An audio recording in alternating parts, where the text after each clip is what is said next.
Hey y'all.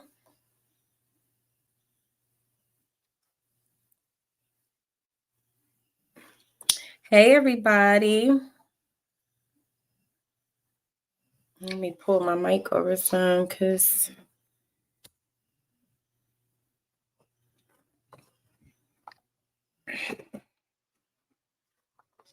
welcome in, y'all. Welcome in. How y'all doing? Hey Angie. She say, I'm sorry, I see it. Yes, everybody come in, hit that like button if you haven't already. Thank you to the ones who did. Hey, Miss Sexy Ray.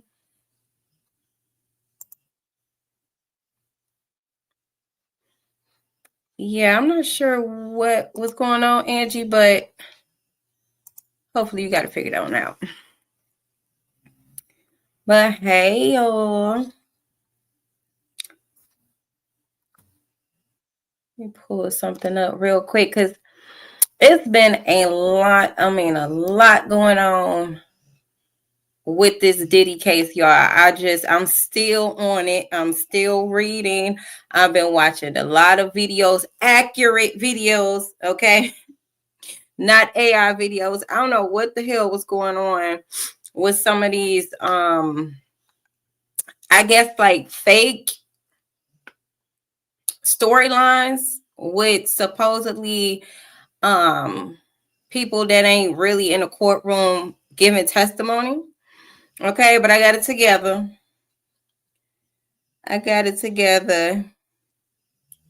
Thank you, Miss Sexy Ray, for sharing that link. Make sure you guys check out the links in the description whenever you get a chance. Okay. So as you can see by the topic of this video, I think this is a much needed topic. And I wanted to give my spiritual take on what I feel like is happening energetically and how, to me, okay, Diddy is representing a pipeline of abuse and how it is affecting the community, whether we want to admit this or not. Because in the last video, I was talking about how there is a Diddy near you. What I was meaning by that is there is an abusive man, just like Diddy, who abuses their power and control near you. That was the whole point. But the topic of Diddy being a Jinn, which I will also consider a warlock, some may consider a narcissist, or just an abuser, right? An abusive person that abuses their power and their money and their influence. They abuse it. Right, Angie? So that is where we're headed with this live, okay? That's where we're headed. And I also wanted to talk about the mess that's going on in the court during this Diddy trial and the mess that's going on outside of the court. Now, I don't know how y'all feel about what's his name? Jinn, Diddy's old security guard. How do y'all feel about Jinn? I don't keep want to call him Jinn. It's Dean. And it's just been a lot. It's just really been a lot. I don't know if y'all been keeping up with the other content creator, Donette. I think that's how you say his name, Donette. I've been watching some of his take on it, and I do notice that there are several like bigger content creators who have been able to be at the trial or be in the trial with Diddy, or at least outside of the building where the court is happening. The trial is happening. And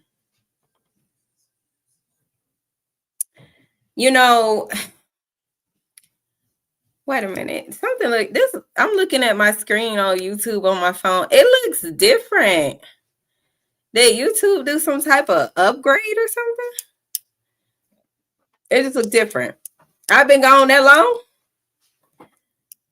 Anyway. Okay. Angie says,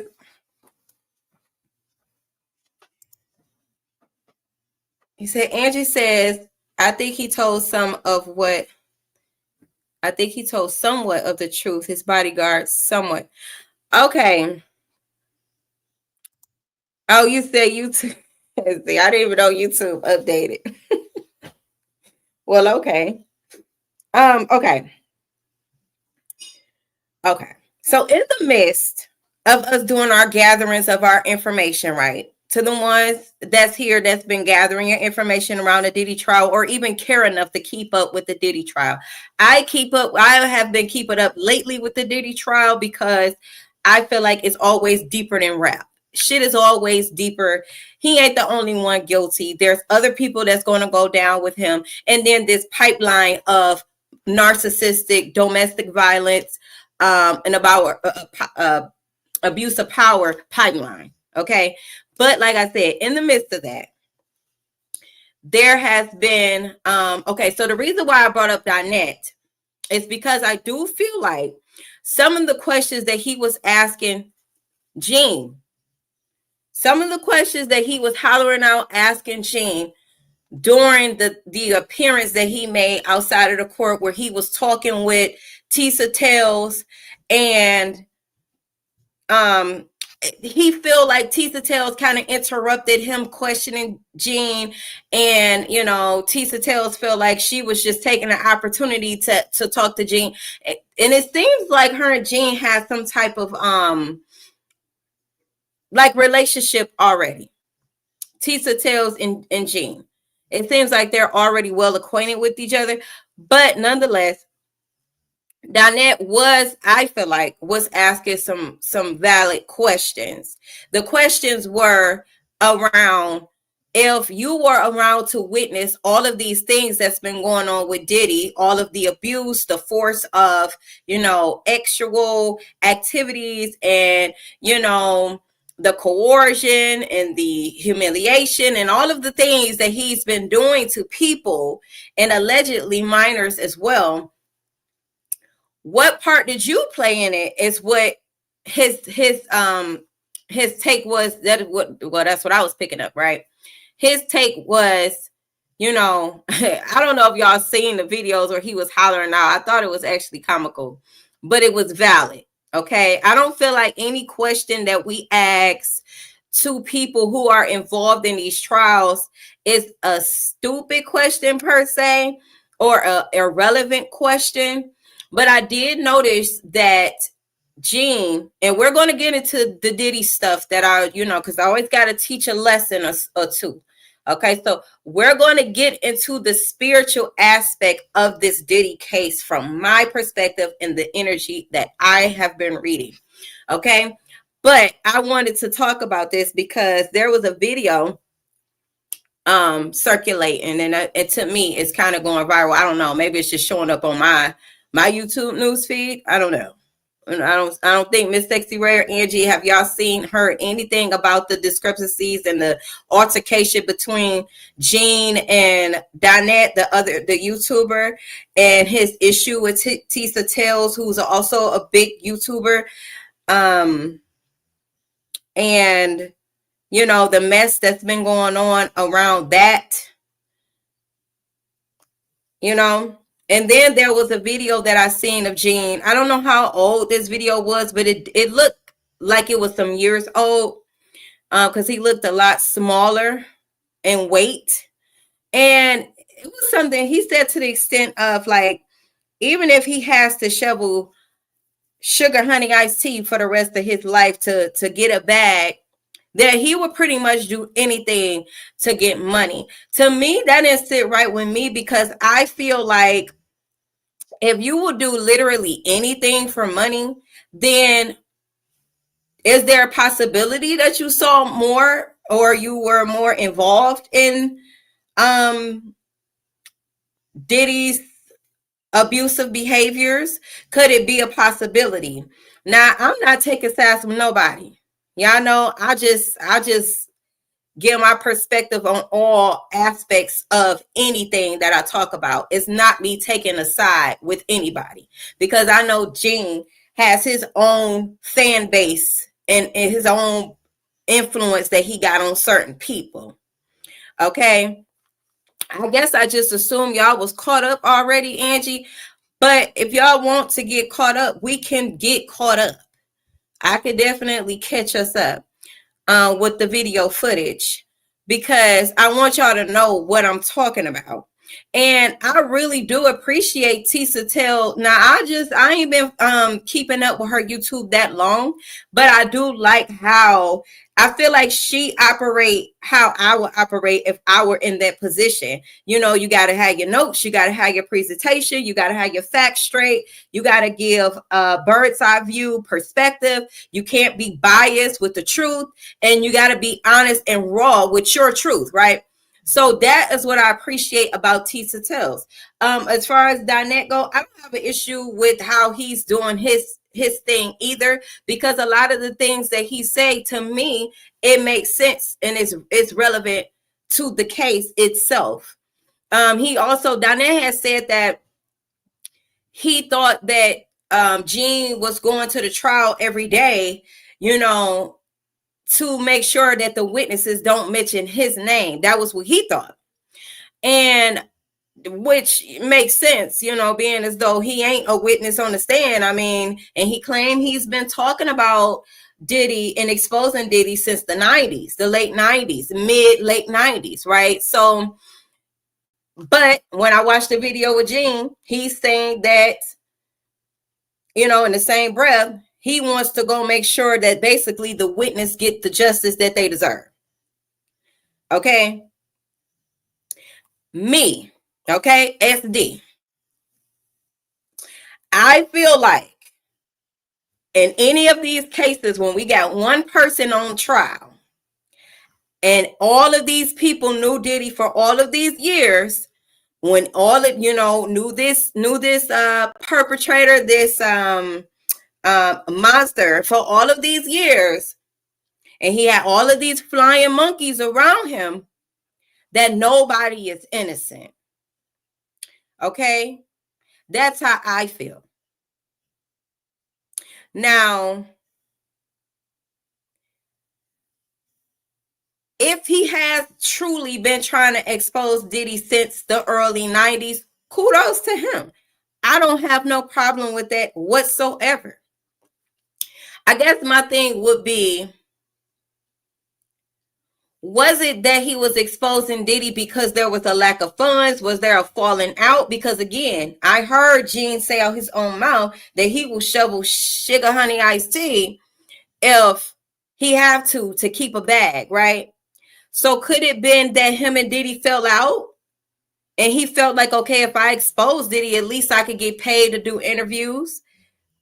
Maybe he was involved, maybe he wasn't. I don't know. You know, and I probably need to go watch more of his interviews to get a even better context of his point. Okay. Angie said he actually been trying to expose Diddy a long time ago. I guess my take is I question the motive. For me, it's all about the motive and the intent. Okay. If he had been trying to expose Diddy, why was there a lawsuit? Was there, you know, charges filed against him? Was from Jinn? Or was it just simply him going from platform to platform getting paid? Because he said he don't do no interview unless he getting paid. That's what he was basically saying to Dinette, because he didn't appreciate Dinette approaching him in a way that he approached him to begin with the yelling and the screaming. And, you know, he was literally yelling at Jinn. He wasn't asking him. He was yelling. He was aggressive with his approach. And Dinette said he wasn't really worried about getting no interview because chances are maybe he ain't want to pay him to do the interview, or, you know, he felt like the type of questions that he has to ask is not really questions that everybody is really asking him. You know, so maybe he wouldn't get the response that he wanted from Jinn. So he wanted to trigger Jinn by asking him questions in a tone that will trigger him to respond. But he couldn't really do that the way that he wanted to and get a response because Tisa Tells was approaching Jinn at the same time. So that was where the whole confusion came in, where Donette felt like Tisa Tells was stepping on his toes, like, you know. But again, I noticed that Tisa Tells has a relationship, or looks like they have some type of they're acquainted with each other, you know. So and I could tell that Jinn has a liking for Tisa Tells. You get what I'm saying? So he just didn't like Donette's approach to him. So I don't know if the questions that he was asking really triggered him to the point where I want to fight, because he say he put hands on him. He allegedly was insinuating Jinn that he put hands on Donette. That's what he insinuated in this recent interview that I seen. Okay. This just happened like the day ago. Okay. But he didn't really say for sure. Donette is saying Jinn ain't put his hands on him. That's what he's saying. We don't know, because I think they was in the elevator. Okay. Let me look at your comments. She said all their hands. Angie says all their hands are dirty. In this case, I believe right. And it's the same thing. Like, yeah, everything has money tag on it. And it's the same thing. Even when we're talking about the children cases and, you know, the things, the people involved with these cases with these babies coming up missing too. It's always the flying monkeys or the people that sit around and watch it happen because it benefits them in some way. So this is what I mean by the pipeline. Okay, this is what I mean by the pipeline. Because you got rich and you got poor Jinns, Diddies, who, depending on how much money they got and influence and power that they got, they have more flying monkeys. Okay.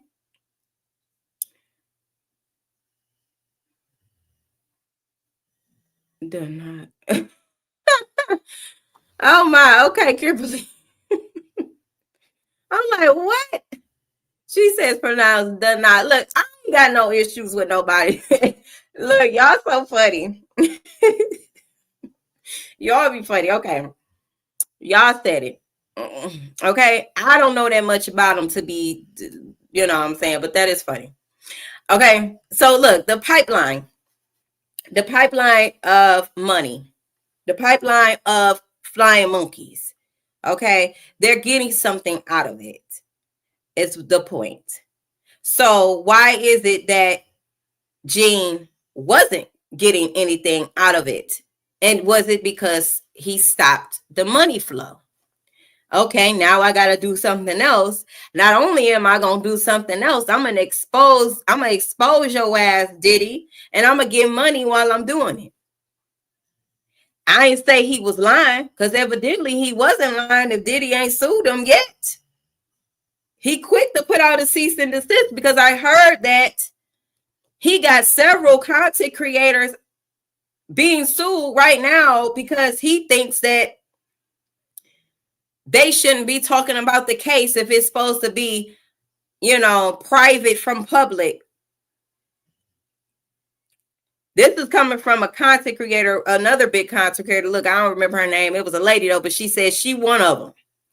Okay. Which I don't think it's going to go anywhere. You know, everybody's talking about the case. I mean, you could go read about the damn case. You know, so I did. My point is, y'all, though, I did go and watch Donette's video, and I got to see both sides. Jinn's side, Tisa Tell's side, Donette's side. And what am I saying? What am I saying? Like, y'all know who the fuck I'm talking about, okay? Please don't get me started. Y'all be trying to make shit more serious than what it need to be. Okay? Y'all know who I'm talking about. And it ain't no disrespect. All right. Now, I got to see everybody's point of view. I believe that it was a simple misunderstanding. Donette is complaining that he's being bullied, which I can relate. I can relate. Because when you say things that trigger people that they don't like, and it's certain content creators involved that they hold on a pedestal in their minds, and they believe that they could do no wrong regardless of who it is that's involved, and then they get a lower tier than that other content creator, it's almost like a war zone. I'm realizing, just me being little old me, big old me, that it's the same issue amongst the content creators. Everybody wants to be able to put out information first. Everybody wants to be able they don't mind throwing other people under the bus just to get content. So I can feel down there when he speaks about that as well. As I watched a few of his videos over the past couple of days, and he was talking about him being bullied. Okay. So I get that as well, especially when subscribers and viewers do not do their due diligence to go and get all perspectives of a situation without assuming things and without running with what you hear. And it's really sad that a lot of adults don't have the mind power to think for themselves to that extent, because they're blinded by who they place on a pedestal. I encourage my subscribers, please think for yourself. Okay? Please. It's horrible when we place judgment on people and we haven't heard their side or even considered their perspective on a situation. But I deflect. Okay? Thank you, Miss Sexy Ray. So shout out to everybody that's going to catch this replay. I always like to recognize my subscribers who catch my replay, and those who are watching from the bushes, those who share, those who like the video already. I appreciate you all. Now, oh, you know what? Let me say this too. On Donette's Donut. I see what you said, because I do got to spell D-O-N-A-T. Anyway, on Donut's YouTube, he has an interview with a man named Randy P. Randy P is said to have been a talent scout at the time when he met Diddy. He said that, and he's got a lawsuit going right now against Diddy. And he said that Farnsworth Bentley was the person that enticed him, Randy, to recruit, I think, about 2 to 3 minors. Okay. He pretty much pointed them out, and he told them, I want you to go get those 2 to 3 little girls. And he was looking, well, he didn't say little girls, he said girls. But Randy was thinking like, okay, he's saying girls, what do you mean? When he looked, it was literally young girls. So I think he was thinking like, okay, I see where this is going. Nonetheless, Randy said they still went to a hotel, a private space, and Diddy walked in with like pills of, liquor, all the things that will get them everybody in the room twisted out of their minds. Right. Angie, she said, yep, she heard about that. I was watching them before I got on live. So, and I took a few notes because it really wasn't a long interview. Okay. So what stood out to me though about Randy P's interview with Donut,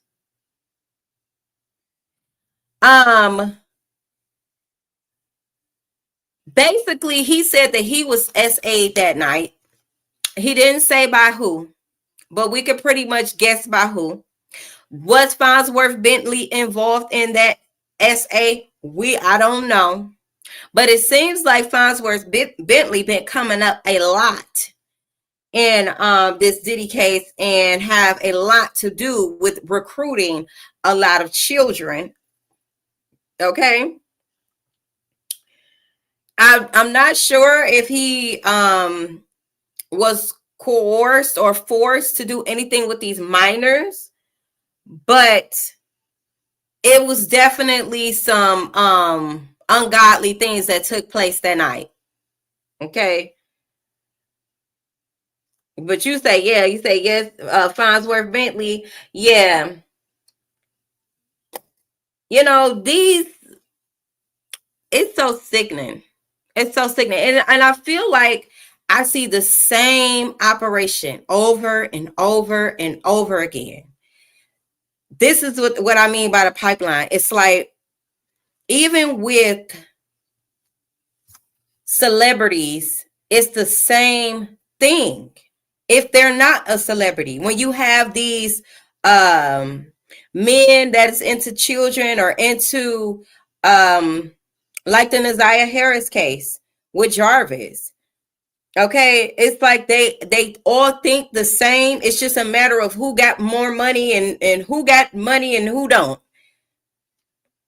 or less money. I was going to say Nicole. I hope I'm saying that right. Nicole. She says Farnsworth Bentley needs to be called to the stand. I agree. At this point, he's been mentioned a lot. I agree. Okay.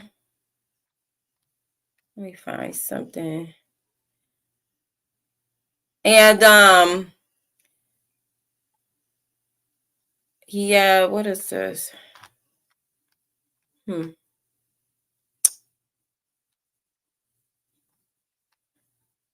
I'm just not liking it. I'm not liking this at all. Right. Okay. So yeah, that's what I'm saying about, even around these children, I ultimately believe and truly feel like it is about the sacrifice of children and the divine feminine energy. To me, that is what's going on. Okay. Energetically. Because when we learn to see things energetically and not the people, it's not the people. And it's also been said that Diddy had a sugar daddy and a sponsor. And it wasn't just Clive Davis. It was a billionaire man. Okay. It was a billionaire man by the name of Ronald Burke. Is his name Burkle? Ron Burkle? I believe that's how you say his last name. Okay. So, because I was really thinking like, okay, where did he get this behavior from? Because just like with Jarvis, we know that Jarvis in the Naziah Harris case was obviously groomed. We know that he had, had been essayed by his mother's friend at the age of 13. So I'm thinking, okay, it has to have been something that took place. I just did a little bit of digging on Diddy, not too much, but enough to help me kind of, put into perspective, like, why do he think so monstrously? Like, what is the fucking deal with him? And he said he's married now with kids, living a quiet life in Atlanta. These Farnsworth? Well, they better wake that motherfucker up. He need to be on that stand. That's what you're talking about. But, okay. So Diddy went to an all-boys school. Frederick Douglass. Fred D. Okay. He went to an all-boys school. Last live, we talked about the fact that his mother had a drug dealer baby. Diddy's father was a drug dealer, and he was unalive due to a bad drug deal. Okay. So he pretty much was just raised by his mother and whomever she dated, if she dated. But I do believe that maybe it has something to do with the fact that he was always around boys. I don't feel like, I don't know. I don't know. Somewhere along the line, his mama sold him off to the music industry. Somewhere along the lines. Because it's been said that his mama is the mastermind behind everything that Diddy does. And I ain't gonna lie, when I seen her during this trial, a lot of times the lady do give high. She give high to me. Her face, her eyes, it just look high. I don't know if she just having a hard time dealing with this. If her ass is sweating, trying to make sure that she don't come up too much in this trial, or things don't be exposed about her, because you know she knocking 90. So I'm not sure. Or she just truly want to support her son. Who the fuck knows? I just know they got a weird relationship and they like to kiss each other on the lips. What does that tell me? That tells me that she might have supported Diddy in all of his shenanigans, all the freak offs. She might have been there. I'm just saying. Okay. All right. She says, rumored that Diddy mom wasn't madam and threw freak offs. See, that makes sense to me. That makes sense to me, because he didn't just become who he was without the help of someone else or somebody encouraging that behavior. Somebody had to. The one person that Diddy places on a pedestal is that lady. So that makes sense to me. Okay. So I was just, doing a little reading and going into Diddy's background and seeing what I could find out about him and what led him to become the monster that he is.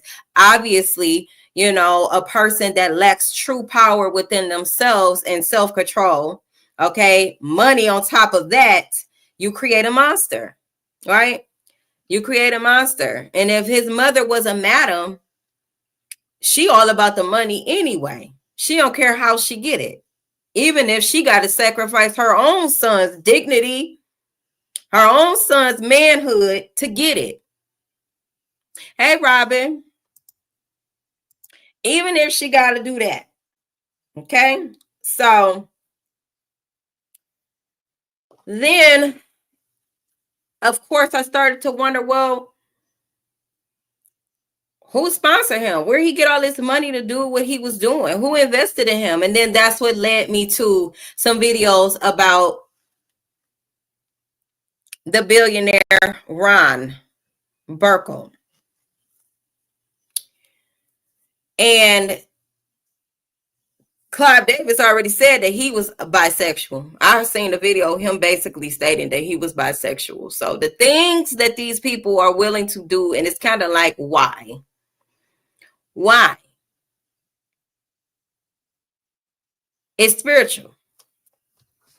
It's spiritual. She said, Robin, welcome. Thank you for speaking. Yes.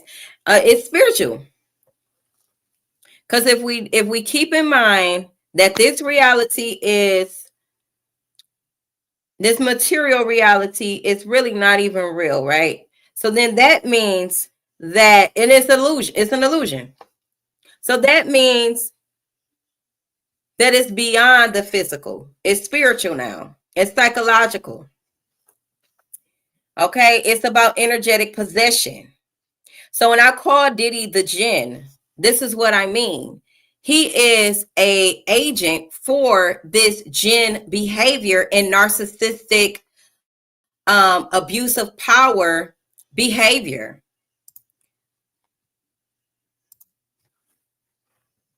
Okay, and it's a spiritual hierarchy of abuse. It's a spiritual hierarchy of abuse.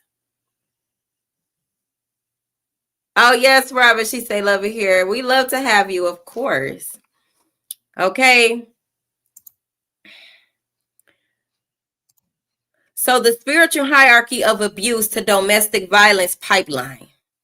This is something that I'm always going to talk about, is domestic violence. As a survivor myself of domestic violence and narcissistic abuse survivor, okay?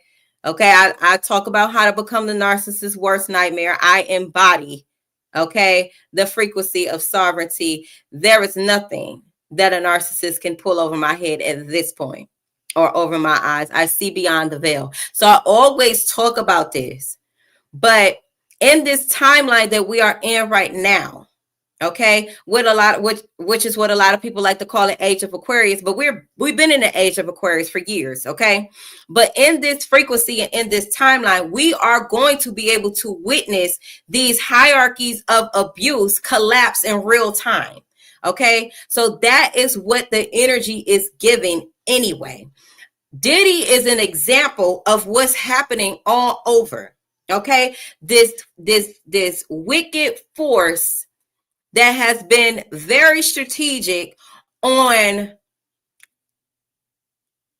suppressing natural law and order, okay, going totally against universal law. That is what we're witnessing, okay? And then not to mention that we are in like the fourth turning, okay? Because we have it always go by fours, the turnings of time, where something big happens. You got systems that collapse. You got, or certain laws that collapse. You know, people who've been in high positions fall, and then other people rise. Okay, that is the time frame that we're in. So I hope y'all understanding and picking up what I'm putting down. Okay, I try to make it very simple because spirituality should be simple and not complicated. But to those who have the eye to see and the ears to hear what I'm saying, then you're going to pick up exactly what I'm saying to you. Okay? Without having to be confused. So I thought that this will be a good topic in conjunction with what's going on with Diddy, because we're able to witness what's happening in real time. I feel like we're going to see more people be exposed because of their evil and occult energetic possessions and thievery spiritually that they have been doing for many, many, many centuries. Okay, we are talking about occult practices and systems, okay, that are falling, just like the church, just like all of the things. Okay, it's all the same to me. But this hierarchy of abuse to domestic violence and abuse of power. Okay, let me give an example of what a Jinn is for those who don't know. It's a symbolic significance. Okay, so it could embody the energy of, or the characteristics of, despair. So that's one who despairs. Okay, so the role of that Jinn will be, you know what? Let me just say this. How the Jinn connects, because to me, I see it as one entity. You know how we would say, oh, that's the devil. This is how I see it, as one entity. The Jinn. Okay. This Jinn operates from total egoic pride, with rebellion and spiritual narcissism. Okay. All of which are rooted energies in abusive dynamics. So when we speak about abusive dynamics, that's relationship dynamic. That could be parent-child dynamic. That could be like employee work dynamic. Diddy, Flying Monkeys dynamic, or media people dynamic. Okay, because there are a lot of dynamics that are happening. Okay, not just the family. Oh, the family dynamic. We can't forget the family dynamic. Okay, this is happening in the family dynamic because what's happening is a separation of consciousness. We've already been split in consciousness to begin with when these dark forces came into power. Okay, so consciously, this dark force has been seeking to split the consciousness of the people to maintain, okay, to maintain power and mind control over the people to begin with. So these dynamics, family dynamic, okay, relationship dynamic, the systems of control, which will be, you know, the work system, the school system, the religious system, and the media system, so on and so forth, right? Y'all get what I'm saying? It's dynamics. Okay, all of these systems in place right now is to keep the minds of the people under mind control, because it's easier to control the masses when their minds are split and they're in a state of survival. Okay, so if we're in a state of survival, we're not worried about being free. We're worried about how we gonna eat, how we gonna live, how we gonna pay bills, how. That is the same thing that Diddy took and used to exploit the people around him. He took broken, split-minded people to maintain dominance, power, and control over them, because he know most people are traumatized and not healed, not seeking to be healed because they're in a state of survival. Most of his victims had probably daddy issues, especially the women. They didn't know who they are. They didn't know their power. They didn't know that they didn't need Diddy. See, Diddy banked on the fact that these women and men fell to his feet and they needed something from him. Okay, so he exploited the need. Okay, so this is something that I speak to my subscribers about all the time. The fact that when we are in a state of survival and neediness, a narcissist, a jinn, a warlock, okay, a dark force entity will use your need for survival, whatever that may be or look like to you. Okay, so I'll give an example. Some women are in need of wanting to have a man. Men will take advantage of that. Okay, some women sacrifice their own children to have a man, to get their bills paid, to, to survive. Okay, you're not yourself when you are in a state of neediness and survival. Okay, so this is what I mean. Diddy exploited the fact that people do have real talent and they want to be real celebrities. He took full advantage of that. You say entertainment is the main tool they use. Exactly. And they still continue to use and create massive influence, right? The media is very much so controlled. And I know that from my own personal experience. They will silence you, especially if you're a person that speaks truth. They will silence you. They will attack you. They will shadow ban you. I'm shadow banned right now. I'm shadow banned right now. Why? Because I don't agree with the agenda of media. And my messages are not just surface level. I'm not here to bring you gossip. We can talk about the gossip, or we can talk about what's going on in these YouTube streets and what's going on out there and with these celebrities and things like that. But I'm going to always bring the truth with every case or any topic that I discuss. And that is something that the media don't want pushed. You know what I'm saying? So I be shadow banned all the time. That's why my views go down. That's why people unsubscribe. That's why, even on TikTok, I'm shadow banned over there right now. It is what it is. It's not going to stop me from talking. It's not, because I feel like it's going to reach who it needs to reach. And I just want y'all to understand that this is beyond what we see. This is a spiritual and psychological battle and war. Okay, so that's the angle that I'm always come from. Yeah, we can laugh, we can talk, we can keep. Okay, but it's something serious going on. Very serious. Okay. So yeah, like Nicole said, she says entertainment is the main tool that they use to control the masses. That's just it. That's what they do. Okay. That's just it. And because most people, like I said, they have a split consciousness. So they're easy to manipulate. They don't question things. They just go with the okie doke. They go with the flow. They don't question shit. Why? Because most people have the desire to have this illusionary sense of control and power and to feel like they're somebody because they're empty on the inside. This is all that the jinn means to me. Because a jinn is basically just a narcissist, okay? It's just several names for it.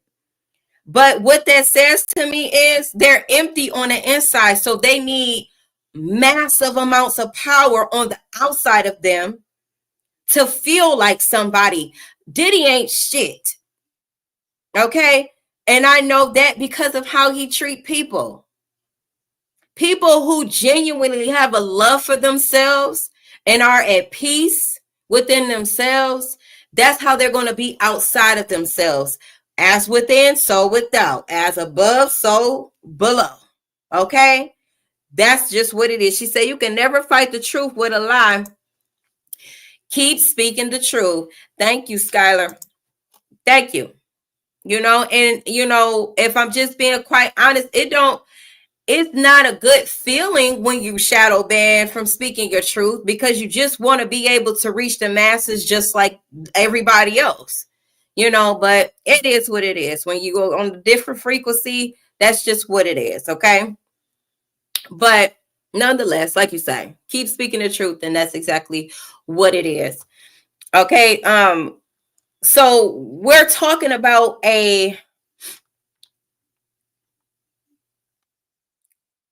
basically this entity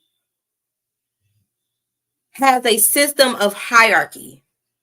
This system of hierarchy, how I see it, okay, is who can sacrifice the most souls?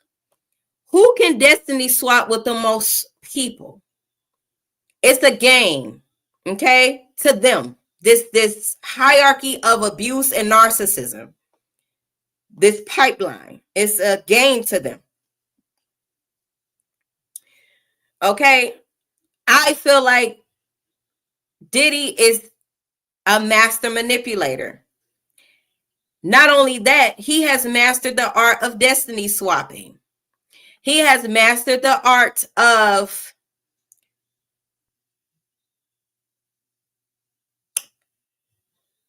stealing the ideas of other people and claiming them as their own. Because if you guys don't know, he has stole a lot of what he calls swag from Mace, from certain music that Mace written, from his style. But then when we look at the pictures with him and Mace, it gives Mace look up to Diddy. And I noticed that a lot of them have a admiration for Diddy. So he took full advantage of that. And he kept very talented people around him. He rose to the top while other people are underpaid. Their talents are overlooked, or he's taking credit for these very talented artists. All because they have a desire to be accepted, and they have a need, and he has the power to seemingly place them where they should be in media and as a celebrity. So they worship him. They worship Diddy. And he took advantage of that. Says, unfortunately, not everyone will not awaken to the truth because they're comfortable with the illusion, and ignorance is bliss. Ignorance is bliss. And yes, most people are not comfortable with the truth. The truth challenges all illusions. It challenges the ego that you've created to survive. The truth is pretty ugly, literally. It's ugly. And if you ain't ready to accept that, then yeah, you're not going to grow. Mentally, you're not going to ascend, and you're not going to be able to pretty much bring your consciousness back together. Because like I said, it's split. It's about becoming one and whole within oneself, marrying your divine masculine and feminine energy. Okay, that's what it's ultimately about. The only way a narcissist can use your split consciousness against a person is because they lack the confidence within themselves. Narcissists have, their victims have to have low self-esteem. Have to. And they have to be people that are looking to be accepted and validated by other people. What we will call people pleasers. They gotta have them type of people around them to feel like something. That tells me that they are weak, Narcissists are weak-minded people, but they find people that's broken more than they are. That's what they think, because you're a people pleaser and you're looking for validation and acceptance. To them, it says, oh, you're weaker than me. I can control you. I can manipulate you. I can get you to do whatever you want me to do. I mean, whatever I want you to do. That's what I mean. Whatever I want you to do. Child of God says he took other artists' music and gave it to his mother. What goes around comes around. Absolutely. Say what goes up must come down. What you do in the dark will come to the light. And that's just it. It's always going to be like that, be it good or bad. Karma is a universal law. What we would like to call, it's, to me, law of attraction, law of reciprocity. All of that is the same. You literally get out with who you are in your heart and what you desire. That's what you're going to get back. It's simple. That's how the universe speaks. The universe speaks in vibration and frequency. So it is what it is. This ain't happened by happenstance. I know for a fact that Diddy knew that this was going to happen. I made a TikTok video like, could this Diddy situation not be real? Is Diddy even real? I don't know. You know, but I do feel like Diddy knew that this was going to happen eventually. He just didn't know when. I think he was trying his hardest to keep it from happening. But they understand. We're talking about people who deal with the occult, who deal with the dark occult knowledge. They flip universal laws, manipulate it, because they're trying to avoid healing by any means necessary. They don't want to get power the natural way. Okay? People like Diddy, Jinns and warlocks and narcissists, they want to avoid accountability by any means necessary. So in this realm, the only way right now, the only way that these narcissists can have power and control is by that money. It's the money. That's why we say follow the money. It is the money, because they don't want to deal with their monstrous selves. They rather be terrorizers and terrorists to other people. You know? So he exploited people from the hood who had nothing. Exactly. And were desperate to change their circumstances. Yes. And see, that's the same tactic. That's the same tactic even when we speak about people in our day-to-day lives who are not a celebrity. But the fact that you have a need, you want to eat, you need to pay your bills, you're struggling, right? Predators see that as an opportunity to exploit and manipulate. Instead of those celebrities, or instead of those people around him, or those artists around him putting in the footwork, pushing their music out. Although I know it's a whole struggle when you're dealing with social media and the media, because it's operated from the same entity that operates through Diddy. Okay? I understand that it could be 10 times harder than what it would be if you were to get signed and you were to have certain things within that contract that you have to pretty much do in order to gain that publicity and that celebrityship or whatever. But you're playing their game. You're playing their game. And this is whether they are a celebrity, the predator is a celebrity or not. You sign up to play their game from the simple fact that you have a need and you from the hood and you're desperate. You sign up to play their game. The game of hierarchy and abuse. In exchange, okay, exchange this. You're going to give me your dignity, your self-respect, your divinity, because it's about the light. It's about the divinity. It's about the connection to source. Anybody that is not,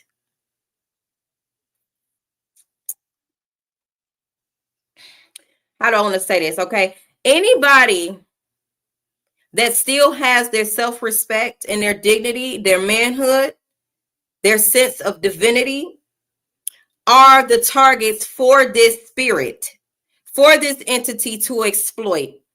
It's not really about the money. The money is just a tool to get these people lured in. Get them lured in to play the game. So when we see it beyond that, what could this look like energetically and spiritually? They are stealing your light. It is your sovereignty that keeps you connected to source. It is your respect. It is your dignity. It is your power to say no to anything that goes against your mental sovereignty. A lot of them could not say no to Diddy. And I hear that a lot in interviews. You gotta say no to Diddy. You gotta say no.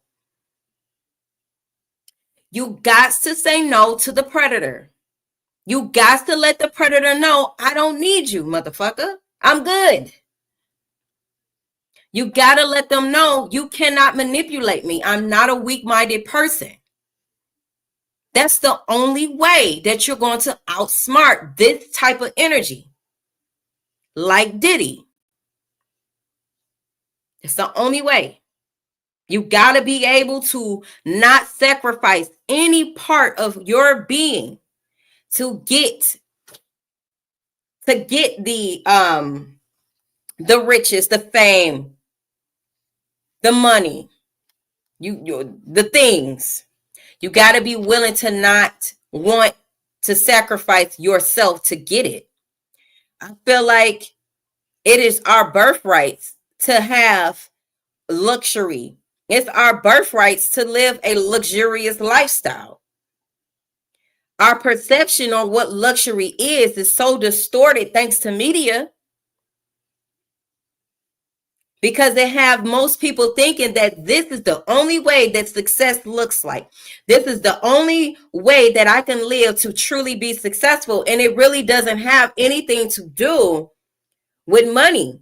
True abundance and luxury starts within yourself and how you view yourself. That's the true luxury of life. The earth is abundant already. When we look at the trees, we look at the grass, we look at our ability to grow fruit and things. That's luxury. That's abundance right there. But media tells a different storyline and have people chasing that illusion that goes against our natural way of being. This is what I mean by the Jinn, this narcissistic Wendigo. Okay. Wendigo. This is what the indigenous people call this entity. Okay, so Wendigo entity that goes against every form of natural law. And they give us titles. Of course, they give us titles. Yes, we got media, we got school, we got work, we got religion, we got this. They name it all different type of things, but it's one entity that operates them all. So when we learn to look at what is natural law and order, what are the cosmic laws? What is the law of Ma'at? Then we start to say, okay, now I see the exploitations that's going on in the entertainment business and industry, and what could be possibly going on right in my household within my own family dynamic, because it is indeed a hierarchy of abuse going on right within our family dynamic on up. That hierarchy pyramid, the hierarchy pyramid, okay, because this is how I see it. But it starts at the family. the family dynamic, the religious control. Okay? We should not be a part of no system that goes against our natural life or our natural way of being, which is that of a sovereign being. Anytime you are in a space where you are having to question if this is good for, well, you should question if this is good for you or not. Okay, if you should definitely question, but if you are in a space where you are not allowed to question, then you are indeed under some form of hierarchy of abuse. Like I said, I like to put stuff in simple terms. Anything that goes against your sovereignty is a system of control, power, and abuse, period. Any space that you're in where you feel like you can't be yourself 100%, that is a space where you should not be in because it's going against your natural sovereignty. Child of God says, and I'm sure he was warned because the Bible says he will give you warning before destruction. He also said that he will give you over to open shame. See, that's the thing. See, this is what I need y'all to understand, okay, about occult knowledge. I know for a fact that these systems, like, okay, entertainment, they deal with the occult. What is the occult? The occult is the hidden knowledge that's not easily accessible to the average citizen. Okay? They know all about the Bible. They know all about religion. They know all about how religion is indeed a system of control. They know all about these things. Everything is very strategic with them. This is why they wear the black and white. If you notice with Diddy, he wear a lot of black and white. If you notice in the entertainment business, you see a lot of black and white squares. Have you ever asked yourself why? Because they know they have more knowledge than the average citizen. Because the average citizen believes that religion is the way. The average citizen believes that working a job for 75 years, going into retirement, and then croaking over and dying is the way of life. Never enjoying your life. While they live what most people perceive as a luxurious life. Why? Because they have the power and the control of influence to live that life, because most people do not question the systems that they're in. They don't care about these systems. And I'm talking about the religious system as well. It's a system. It's an operation. But I guarantee you that pastor of that church know all about that occult knowledge. They can't, in that, when they get a 501c3, they can't even speak about a certain awakening or certain information in the church that would awaken the minds. They can't do it. They're not supposed to. Why? Because they got to keep the masses under mind control. Hey, Kuwana. They got to keep the masses under mind control. That is how they have this illusion of power to begin with. As long as the mass of people are in the state of mind of fear and survival, they have the power that they need. Money is just a tool to control the masses. It's a tool. You know? It's a tool. So they know all about these systems. They don't care about them. They don't care about what God said in the Bible. They don't care about none of that, because it was the occultists who created the Bible to begin with. They stole the Bible originates from the true Vaticans, okay? Which is, why do y'all think they wear the things that they wear? The hats, the colors, the robes, the fishes. Oh my goodness, y'all. I think we're going to have to do a series on occult knowledge. I really do. Everything is symbolic for a different meaning, for a deeper meaning. It's always deeper than rap. Everything that they do, they laugh at us. They laugh at the masses. They so damn goofy. They don't even see what the fuck going on right in front of their eyes. They don't even question us. Look at them. So I think Diddy definitely knew at some point that he was going to go down. Did he try to prevent it? Of course. You know, and the tattoo that he got on his back, I did a deep dive with that. That was an abomination. What he did, that was totally disrespectful.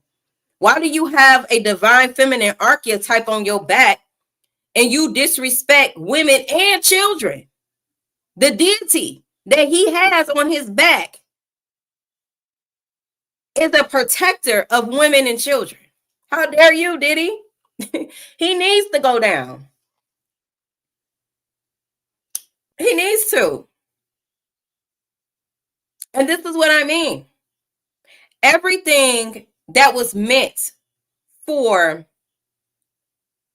the good of humanity, the dark occultists turned it, flipped it every which way, exploited the exploitations and exploited those exploitations. They can't no more. They just exploit all over the place. They operate from a force of exploitation, right? Let me look up something. Because I love look up words. Let me look up something real quick. That's coming to mind.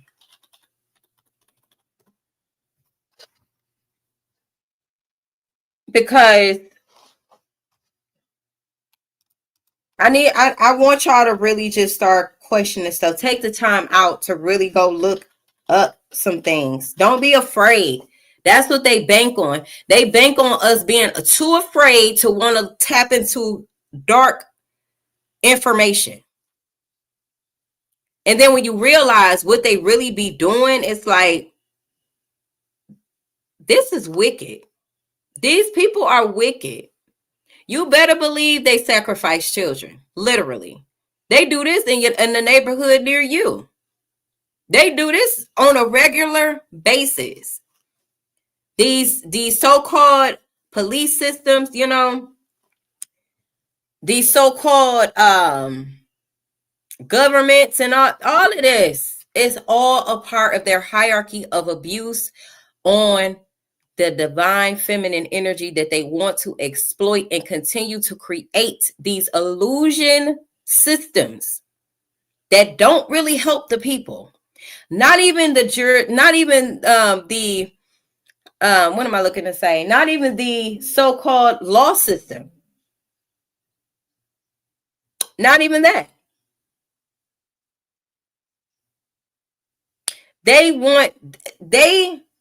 And y'all don't think that media is controlling how this Diddy case is being exposed? Y'all don't think that the media is behind this? Even though they're not allowing any cameras in the courtroom, they still have control over who posts what, who say what, because they only allowing 13 or 14 people in the courtroom outside of Diddy's family and the 15 lawyers he got on one side and the other 15 on the other side. Hey, Keish. She said, y'all, dang, I'm always late to the party. That's okay. I can. Yes, it's been good. It's been good. Definitely catch that replay, Keish. I see you in the comments. But yes. So I believe they know exactly what they're doing. What's going to be said on them stands. Everything is a part of their operation and their scheme. From the judge to the lawyers to the people getting on the stand to everything. To everything. To the timing that is happening right now. Don't y'all know if they wanted the cameras in there, they would have them in there? They will have them. It ain't to protect him. It's to control narratives. It's all about controlling narratives and the perception of the people.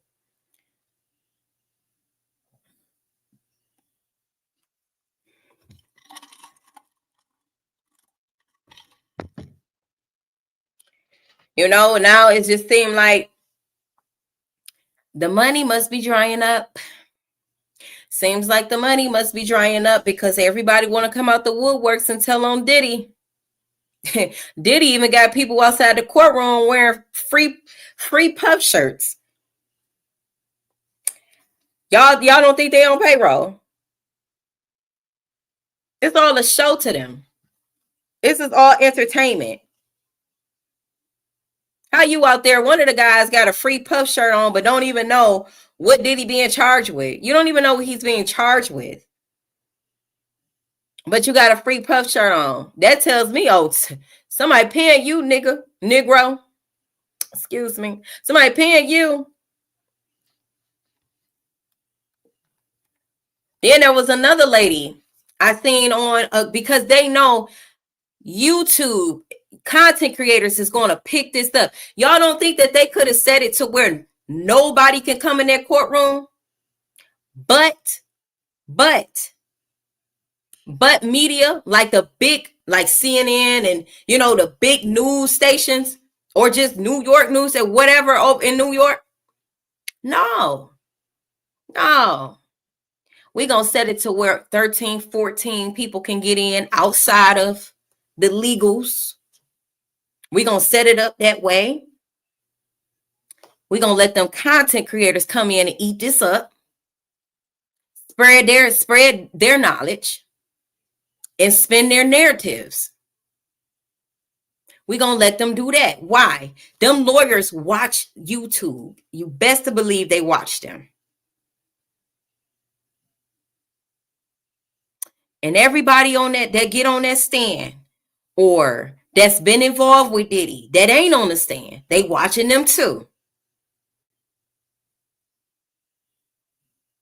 Everybody eats, B. Everybody eating off this.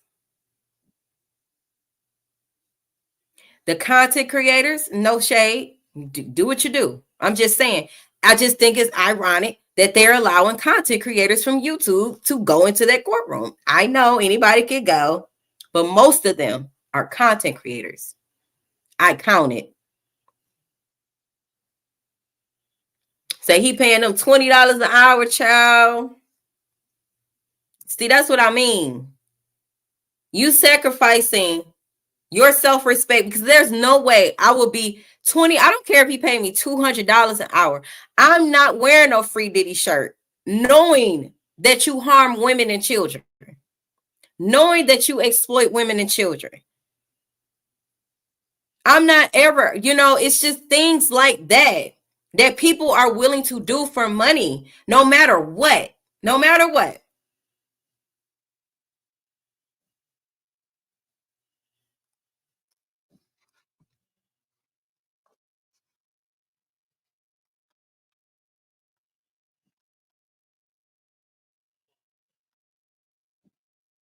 I was looking up the some other words, like the other opposite words of exploitation. Opposite words of exploitation is freedom.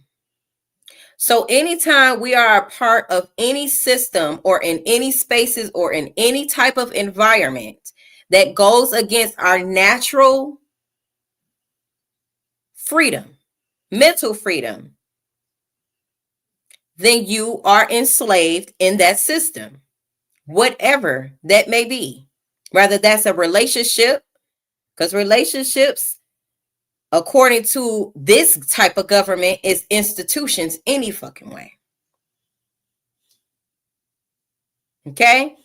So anything or any space where you feel like you're not free to be you wholeheartedly without minimizing who you are, holding your tongue, not being able to fully express yourself around certain people, places, and environments, then you are a mental slave to that system or that dynamic.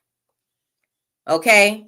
Another opposite word of exploitation is honor, kindness, but benevolence, okay? Honesty and truth. So again, when I say this is a force of exploitation, whether we name it a jinn, a narcissist, a warlock, this is a force of exploitation. What is the goal of exploitation? Is to keep you out of your sovereignty. The goal of exploitation is to keep you out of your truth. Okay? Out of your compassion. Another opposite word of exploitation is humanity. So it's to keep humanity in a disarray.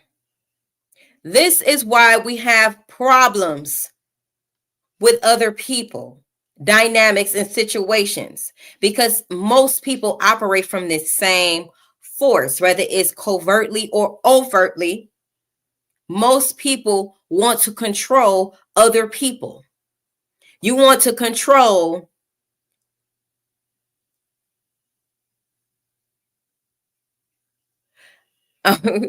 yeah, I was telling them that I'm shadow banned right now. I know how it go. I've been doing the social media thing for a few years now. I know when I'm shadow banned. And right now I'm shadow banned from the last attack that went on amongst the other content creators and things like that. So, but it's okay, because like you say, it's very informative and it's interesting. And I believe whenever more people hear this message, they'll get it. They surely will. She said he is exploiting people while on trial. Right. That's crazy, right? That is crazy. But again, we're talking about a billionaire. Even when they know he's a monster, they still gonna say, I'm gonna support Diddy because I want that bread, Fred. What are you talking about? And that is the problem. That is the problem. When are we going to stand up as people and say, no, no, I won't support you. No, I won't support you abusing children and women. No, you know? Keith said you think it's okay. She said you think my conversations be too deep. Those who get it, get it. I appreciate your comment, but that's an example of what I'm talking about too. I can't minimize my level of thinking. The only thing that I will do is try to explain what I know that's very complicated for the average person to understand, is try to make it in layman's terms. Other than that, I can't dumb down my intellect because I'm afraid that people won't understand me. If I do that, then I'll never speak. So we can't even be afraid to speak our truth. This is a truth to me. This is something that I know to be truth. So I have to speak this. And that's another thing. When you're operating from your sovereignty, you can't do nothing but speak the truth. Because my goal is not to exploit anybody. I don't want to exploit y'all to get anything. You know, we all manipulate people in a way, whether that's for their good or for their detriment. I say that too.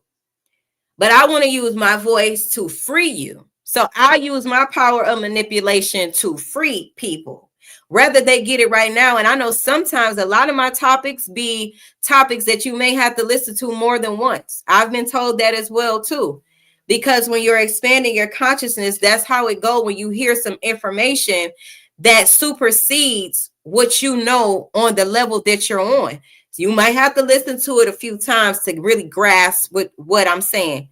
I have to listen to certain people to grab sometimes if they, if they are explaining something that I feel like it's complicated to me, I'll listen to it more than once so I can get every aspect of what I'm listening to and truly understand the message. Okay. Shadow ban is like when the social media platforms don't push your content. So when you say certain things that they don't like, the people who's behind social media and the, they certain truths, they just don't want people to know. They just don't.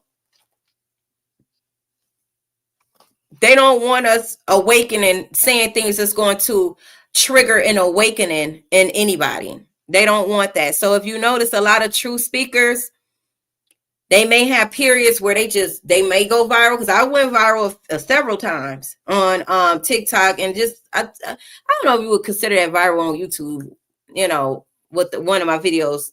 I don't know. But, it's like they control the algorithm. So they may not have you show, like, I got 7,000 subscribers right now.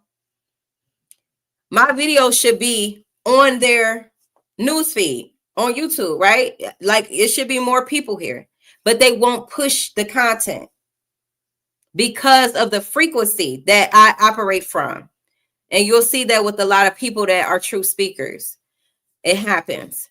So that's what shadow ban is to me, when they hide your content and it don't reach as many people as it should be reaching. She said, because people thought process has been corrupted by accepting profit over people, right? That whole dehumanizing aspect too, Skylar, right? We don't see people as people. Most people don't. They see you as a ticket. Like, what can I get from you? And this is why Spirit laid it on my heart some time ago. Like, humanity lost its humanity when we started to believe that we were not responsible for the well-being of others. Y'all catch that? When people started to believe that they shouldn't do things that is in alignment with the well-being of the next person, is when humanity lost its sense of humanity. We are responsible for our own mental health and our own sense of wellness. And we're also responsible for the wellness and mental state of others. You hold a certain responsibility with how you speak to people, what you say to people, and how you say it. Because how you say it, what you say, when you say it, it can determine if that person is empowered by what you say, or they feel less by what you say to them. So it does matter. Now, let's not confuse that with truth, though, because the truth can sting to a person who's not ready to hear the truth.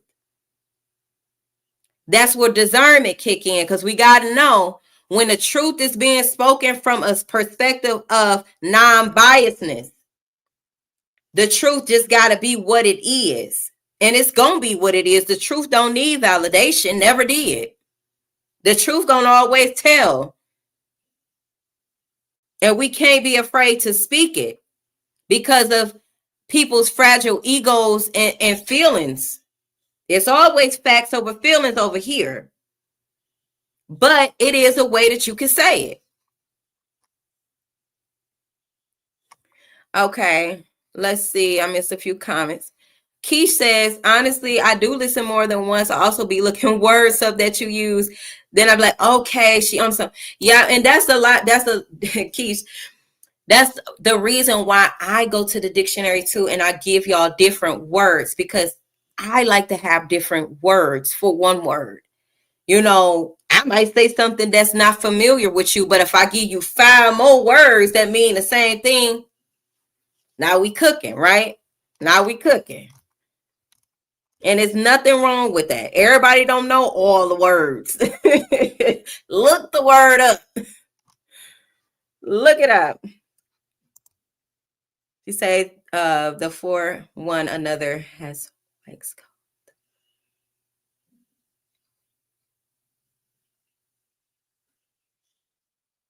Okay, wait, I'm trying to understand. She said love. Okay, the love for one another has waxed cold.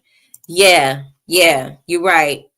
You say, so they're hating, but like you said, those that know, right? They hating. Keith. Long story short. Long story short. Yeah. Yep. Then that's when they start to, when they don't push your content out, ultimately they know what it do. It affects your bag. It affects, the income that you could gain from your social media accounts. So even when that happened, okay, because I encourage people to speak the truth regardless, they're going to attack you. Why? Because you operate from a frequency that they don't. Okay, they're going to attack you. But even in that attack, you still show up, you still speak your truth, and you still be who you are authentically. Everything that you need will happen for you. Okay, we gotta stay in a mind state of everything is happening for me, not against me. Even when it looks like the whole world is against you. You said what happened to people using critical thinking. That's just it. That is just it. People don't want to critically think. People have become lazy with their thinking. They like for other people to think for them. They become lazy in their thinking. And a lot of it has to do with trauma. A lot of it has to do with trauma, okay? Because trauma does affect the ability to critically think. This is why one must heal themselves. That's why. It's like all of it ties together. All of it ties together. So, as far as the domestic violence and hierarchy of abuse, clearly, as we can see based off that tape with Diddy and Cassie, there was a lot of domestic violence going on with her and possibly, I truly believe, the other women. It's been talked about, okay, even to the men, like the men that he's abused as well. Okay, so pull up my notes. Predatory energy, emotional vampirism, and psychic consumption to destroy the spirit of their victims slowly over time. And that's another thing I wanted to talk about too, because a lot of time with abusers and the victim dynamic, the victim will go back to their abuser. They have a certain love and admiration for that abuser. They will go back several times. Okay, it's been said that a woman will leave 7 times, go back before she leave for good. I lived it. I know it to be a fact. They have a control over your mind that is hard to fight. Then when you intertwine the fact that you love them, that makes it 10 times harder to leave the abuser, because you think that they have it in them to be love, right? A loving person, which I find it ironic that Diddy call himself love. Anyway, the love bombing that abusive men, okay, like to do, they do that in order to keep the victim coming back and not wanting to have, or not having the strength to fully leave like they should. That love bombing phase, okay, but it destroys the spirit of the victim over time because of the emotional vampirism that they operate from, right? The gaslighting, the manipulation, the mental abuse. Some people say physical abuse is the worst. I beg to differ. Definitely trauma bonding. Definitely trauma bond. Right. Like, why is he calling himself love? of all things. And then when you think about the name of his cologne, wasn't it Unforgivable? It's like narcissists tell you exactly who they are right in plain sight. Like, even when I think about the abuser that was in my life that I escaped from, thank God, he was telling me who he was all along. I just didn't see it because I was blinded by the love bombing that he was doing. But he was telling me he was a monster. Diddy was telling the world he was a monster all along. Go back to his old videos and his old interviews. Y'all know what unforgivable means? That's some wicked shit. He do some wicked shit that you ain't gonna be able to forgive his ass for. He put it in a cologne bottle. Interesting. Right? Thank you, Kuana. Say thank you, everybody, for the likes. Thank y'all. But it's absolutely trauma bonding. Well, what's the psychology behind trauma bonding? The psychology behind trauma bonding is unhealed. Being an unhealed person. Think about it with a narcissist and an empath. A person who's empathic, a person who has the ability to feel, read energy, who are highly intuitive and highly sensitive. Okay, they are highly, highly spiritual person that's wounded. Okay, and then you got a narcissist who is also wounded as well. And I look at narcissists like the most unhealed beings on this plane. Narcissists. But that bond that wounded empath is looking for outside of their selves, which is love. So the narcissists know that wounded empath is love. They are love. Diddy's such a liar. Empaths are love. Narcissists are not love. They can't be because they choose not to love themselves. It's not that the empaths don't love themselves. It's just that they have been robbed and hijacked of the ability to love themselves due to childhood trauma. The narcissists take full advantage of that. Create a fake environment of love with the love bombing phase. Get the empath bonded and binded to them. Because empaths are very loving people. They are.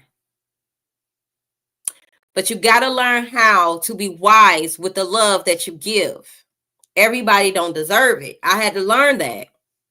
Everybody don't deserve it. I don't care how much potential you see in them. And I think that the women that Diddy was with saw the potential in him. Because we have the ability to see beyond this realm. We can see things spiritually. We feel things energetically. We see that they have just an ounce of goodness in them. I've seen the goodness. But it's an illusion. They know narcissists are very good at mimicking. This is how they're able to destiny swap. When they can mimic their target. This is how Diddy got where he got from destiny swapping and stealing other people's ideas.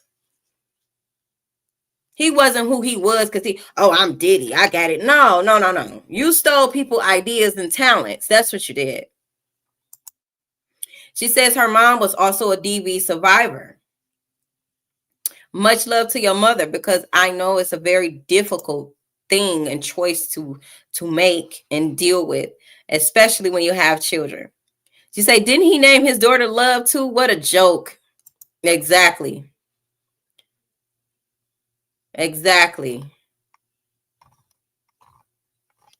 So the best thing that an empath can do, especially a women, okay, the divine feminines, the best thing we could do is heal. This is why I push healing all the time. You're probably never going to hear a live of mine where I'm not talking about healing. May not be something you want to deal with, may not be something you want to talk about, but I'm going to say it anyway, because that is the reason that narcissists are attracted to you, because you are a wounded empath. You're easily manipulated.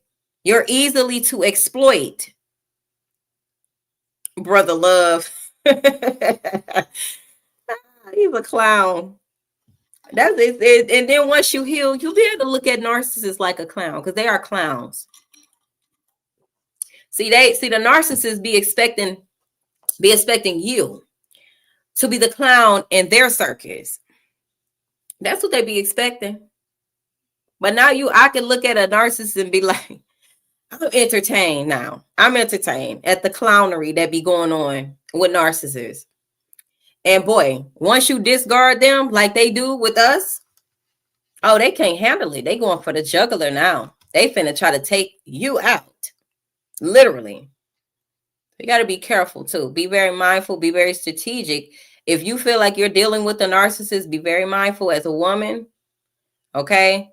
Because women are unalive trying to leave more than being in a relationship with one.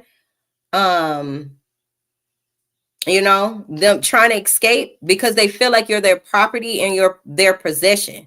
That's why Diddy was so abusive physically to women, because he know they wanted to leave. Oh yeah, jinns are good at reading energy. Like, they're energetic parasites. So they're really good. Like, they can feel when that woman want to leave. They can feel when that woman's mind is changing. They could, it's like they have a knowing, but they use it to exploit and abuse people. Hustler and Scrub, she said, yeah, I hardly ever catch your lies anymore, even though the notifications are on. Yeah, that's what's going on. That's exactly it. But it's okay, long as y'all, if y'all just share the live, if y'all like the live, y'all comment, even after we get off of live, go to the comments and just comment. That help push me in the algorithm. It goes against this force that likes to keep me shadow banned. That helps. So I appreciate that as well. So yeah, y'all. And then like it even goes into spiritual contracts and attachments. I know the jinn that came into my life, even though I feel like there's a hierarchy, right? So let's keep that in mind. With narcissists and jinns that come into the woman's world, okay? Where I'm specifically talking to the women. Shout out to the fellas, because I know y'all be here too. Shout out to the fellas that catch the live as well. But I'm specifically dealing with the women now. Okay, because there's levels to this jinnology, what I call it. It's levels to narcissism, especially like domestic violence in a sense.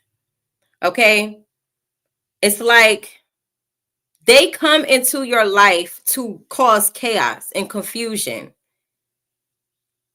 They specifically are contracted to come into your life and cause you confusion and to never connect with yourself and keep you detached from source, although you hold the light and source energy within. They know this. The jinn that came into my life was supposed to unalive me. He tried several times. He failed because I have a contract with the divine as well. They got contracts with that force that operates through them. I got a contract with the divine. You can't take me out. But a lot of women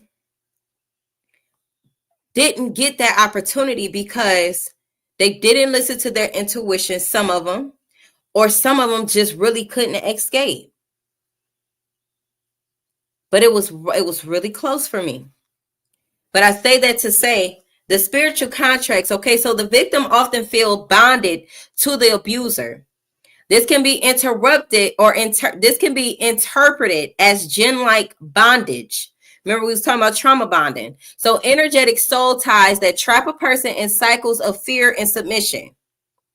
Anytime you hear a man say he wants a woman to submit to him, run immediately. Don't wait. Anytime a man wants you to submit to him, run. He's going to try to control you in your life, your light. He's not going to want you to do certain things, and you're going to pretty much be his possession. It is not our nature to submit to man. I want to make that very clear. I'm not going to sugarcoat anything for anybody's feelings. It's not our nature as women to submit to men. That's not our nature. Men are supposed to respect us in our wholeness and our fullness, which is a cosmic chaos energy of creation. That's what we are. Anytime a man wants you to submit to him, it's because he wants to control your chaotic cosmic energy, that force of source, to create illusions for you and to keep you. Matter of fact, what's coming to mind, there was a video I seen on TikTok of this I think he's a pastor with his wife, who she may be the first lady. And she was talking about all of the things that she dealt with her husband, the cheating, and how she would pack his bag up so he could go and cheat. And she knew that because of her religious mind, that system of control, right? Religion is a system of control that teaches the woman to submit. So she had it in her mind that she got to submit to her husband no matter what. So she would pack up his bags for the weekend so he could go cheat, literally. But it's things like that. That's that desperate energy that I be talking about. That's pure desperation. There's no way a man should feel comfortable doing no shit like that. And you think he stopped? She's a fool if she think he stopped. She claims people saying, oh, she cooked him some meals and she did root work on him. He's still cheating. Your root work ain't working. He's still cheating. He might come home every night. You might not got to pack his bag up every weekend, but he's still cheating. You could believe that, because that's the tone that you set. So again, it goes back to that desperate energy, and then it goes back to the neediness. Anytime you should not, as a divine feminine, we don't need nothing. Why? We have the power to wield and attract.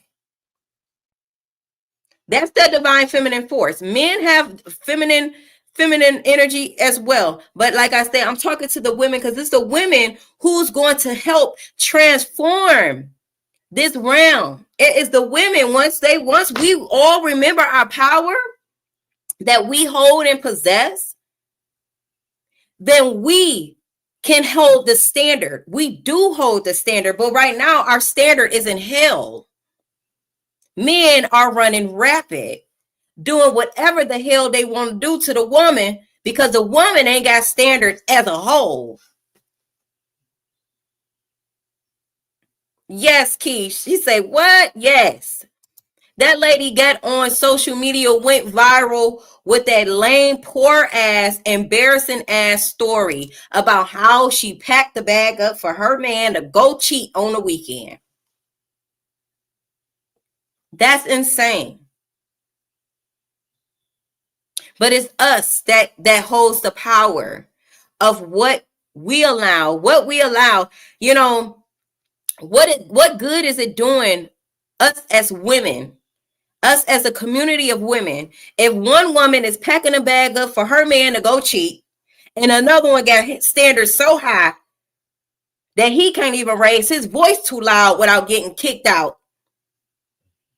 He can't even stare at me too long aggressively without getting kicked out and cut off immediately. Like, what good is it doing us as a community of women when you got ones packing bags for men to go cheat and then ones that's actually holding the standard? It's doing us a disservice as women as a whole. And that affects our children as well. Let me go because I feel like I missed a comment.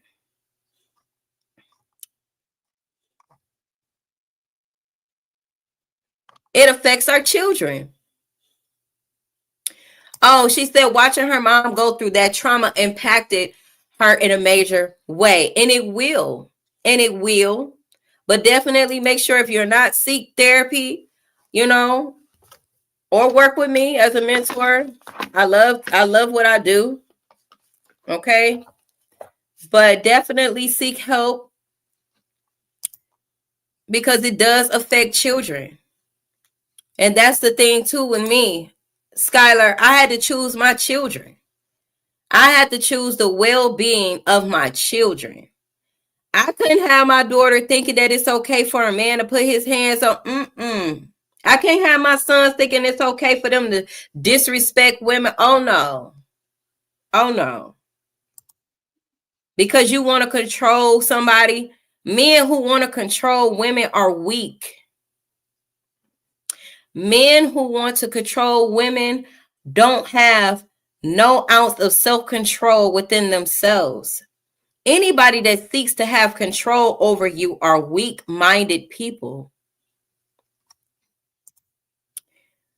She said, that's true on what you say and how you say it, but you can't control how the person receives her answer. No, you can't. But if I know that I ain't mean no harm when I said what I said, then that is what it is. Okay? Some people ain't gonna like how you say it no matter what you say or how you say it. So I do understand that. That's facts. Because that's what happened with the situation when I was speaking about Naziah's family knowing about Jarvis for 12 years. People didn't like how I said what I said. Even though I didn't disrespect anybody. I never called out a content creator name. I never pointed out anybody but the family that was directly connected to Naziah, and they took that every which way but the truth way. You know, next thing you know, I'm the topic on everybody's platform. But it is what it is. God got it out, and I said what I said, and if they didn't want to receive it, that was on them. Say these YouTube streets are cutthroat, so I know it's money to be made on here. Yeah. I'm not willing to do whatever it takes to make money. If I'm gonna make some money, it needs to be in alignment with who I truly am. I don't want to spend on narratives. I don't want to make up shit. I ain't lying on nobody. I ain't doing none of that. But they will, for sure. They will. Clearly, they done made a bag off of me at one point. All the shit they was talking about me. Say, yes, I know, and that's sad. I'm glad my daughter was too young to remember. Yep, Keish. She said he seems to be the type that don't want to ask for nothing. He gonna take it because he feel like people are supposed to always tell him yes. Right, I agree. And it could, like, his upbringing. He's the only child. He could have a spoiled mentality. You know, that feeds into that narcissistic mind state that he has as well. And you know, Diddy, like I say, I said before, the mother can either create the superhero or the monster. The mother is not in the clear. She knows exactly what type of man Diddy is because she helped create him. She helped create him. She said, Skylar said, I was very young also, but I remember it all. Never think children don't remember. It's the energy and fear. You know what? That's very true. I'm going to tell y'all, like, it dawned on me earlier today. Y'all know I have a toddler, okay? A toddler girl. And earlier she was so emotional. And I'm like, she crawled up on me. She's crying. And I'm like, everything that I say to her, she was so emotional about it. Like, I tell her, like, girl, what is going on? You know, she just bawled, start crying. And then it dawned on me, like, in my third eye view, I can see when I was pregnant with her. This is how I know energy, the state of mind and the energy that you give to your child when you're pregnant, it does affect them energetically. So I really, really like that you said that, because it dawned on me that when I was pregnant with my daughter, there were times when I felt really, really low, very emotional. I cried a lot, just randomly. And I know a lot of times pregnant women are emotional and things like that, but I wasn't getting that support that I needed from her father when I was pregnant either. So it made me feel, it was like the energy she was giving off to me felt familiar, is what I'm saying. So I knew what it was. So I had to change my approach with her in that moment, because what she was doing was transmuting that energy that I gave to her by mistake. It was not on purpose, but the energy does matter. The state of mind of the mother does matter when she's pregnant, because I wasn't doing anything to her. She wasn't in trouble, and she don't get in trouble anyway, but I wasn't like disciplining her in any way. We were just sitting down watching TV, and she just really got emotional. She's only 2, so it's like, what's going on? Like, what's going on? So I knew that's what it was. I could just feel it. But you get what I'm saying, though. Y'all get what I'm saying.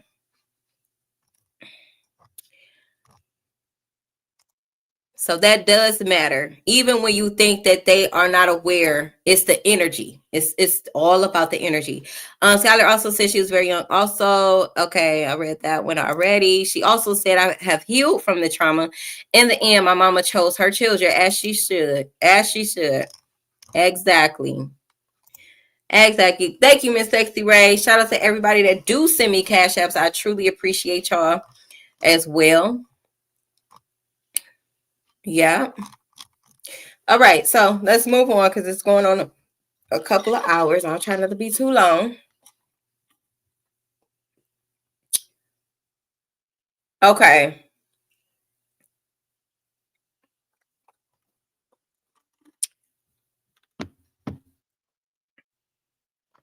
Okay, so what? Okay, distorted masculinity. Okay, that's what Diddy dealing with too. A lot of men deal with distorted masculinity. They operate from a space of patriarchal masculinity, which is a distorted sense of masculinity. Okay, they operate from a space of aggression, control, power, ego, right? So this is what we're dealing with. If we want to just name it, the pipeline, it will be distorted masculinity. If we want to just give it two names, 2 words, 1 name. Okay. So this is what I mean when I say it is the mother. Mothers are like the God to the child. You're the person that the child looks to for their needs to be met, emotionally, physically, psychologically, and spiritually. The mother is the one who the children look up to as a God. She is the one that is supposed to nurture the God within the child, the divinity within the child. So if the mother is leaving unchecked aggression, control, ego manic episodes dealt with, then what is she doing to that son? What is she teaching that son? She's teaching that son that it's okay to be abusive and to lack self-control and to be aggressive. That didn't start with Diddy becoming a celebrity. That's some shit that started in his household with his mammy. She left that shit unchecked. It's the mother. The father usually follows suit of the mother, unless he got some type of sense. But I'm dealing with the mothers, the women, okay? Because we hold more power than we've been led to believe according to patriarchal standards. It's the mother. Okay? So it's supposed to be checked. Period, point blank. He was unchecked. And they also have a wounded feminine energy. Okay? This may mirror in society, which often blames or demonizes victims. Do we not live in a society where victims are demonized? Yes, we do. They demonizing Cassie and every other woman who got up on that stand and said, Diddy did this to me. I've seen so many comments from men saying that them women are lying on Diddy. Diddy ain't never did that. Matter of fact, there was a lady with salt and pepper hair on one of these YouTube channels. I can't remember her name, but I do remember what she said. She basically said that Diddy is innocent and he didn't do none of that.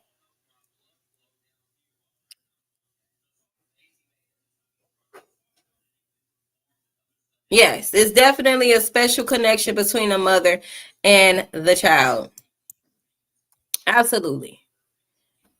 See, we actually start shaping our children's energetic field when they're in the womb. Women say it too. And you know what, Q? Hey, Q. You know what? That's shameful, but you're so right. You're so right. Women say it too. Because people don't want to believe the victims, especially when they have in their mind, when they first off have a God complex. First off, when they believe that God is a man, first off, they already got that going on. Then you idolize celebrities and you have a God complex of men, and that celebrity is a man. They find it hard to believe that they would do such a thing. Oh, there's no way. There's no way. Diddy, not the Puff Daddy I grew up on, all about the Benjamin Diddy, he would never. That's how they think about it. It's crazy. Women victimize the victim. I mean, women demonize the victim. They might do it more than the men. Yep, they sure do. You know what? I noticed this too when I was going live on TikTok and I speak about certain things like what I'm talking about now. It would be the women in the comments attacking me. Oh, you going to HELL? You wrong. Jesus this and you gonna do this. Like, it's crazy. So brainwashed. They're so brainwashed. I'm just here to wake you up. You could be mad all you want. Or choose not to watch. It's up to you too. But I'm just trying to wake you up. I'm trying to help you. But people don't want help. It's like people love the lies. They hate the truth. What's wrong? Okay. So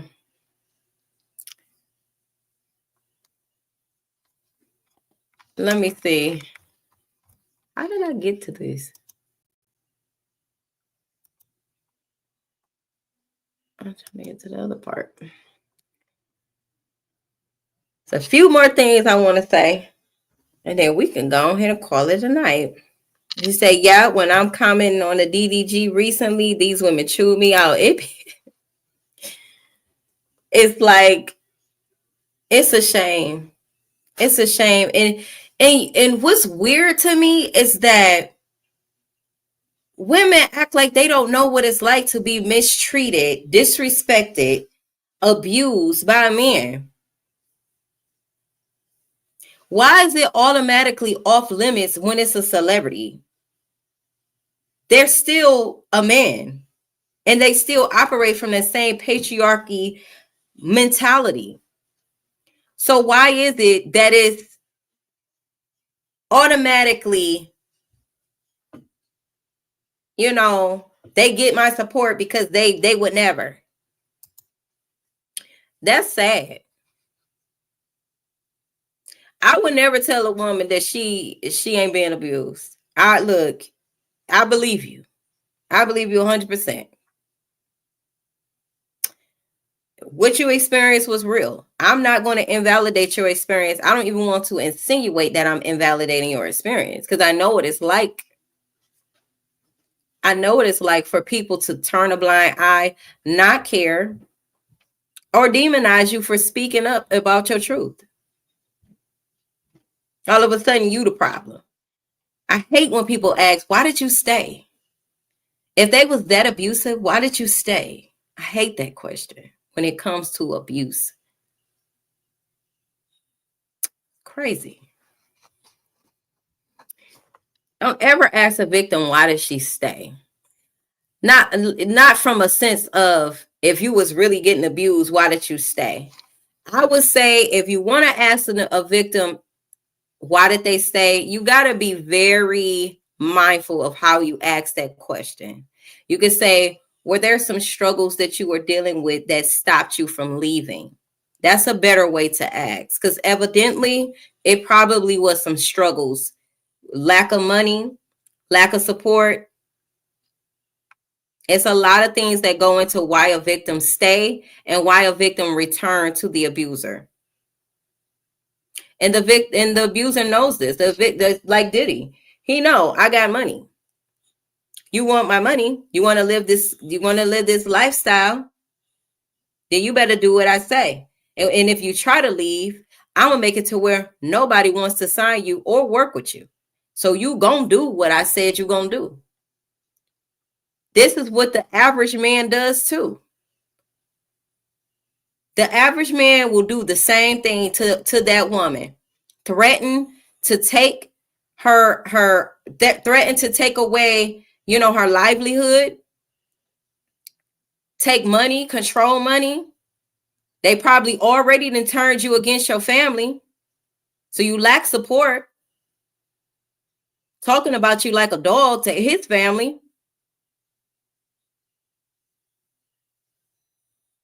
Credit probably in hell. He probably ran credit cards up, probably did all type of stuff. To financial abuse is a real thing. On top of that, emotional abuse, mental abuse, feeling unworthy, feeling like you don't have the power to rise up, feeling like you don't have the power to live without them. Who gonna want you after these kids? Who, all different type of thoughts go through your mind when you are wanting to escape an abusive relationship or situation, when you lack support, when you lack finances, when you are mentally destroyed.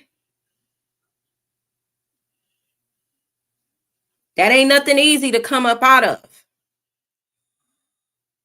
So I take my hat off to any woman who chose themselves and walked away and escaped an abuser, because that takes power, that takes courage, and it takes resilience to not go back and bet on yourself from nothing. Some women walk away with a duffel bag and that's it.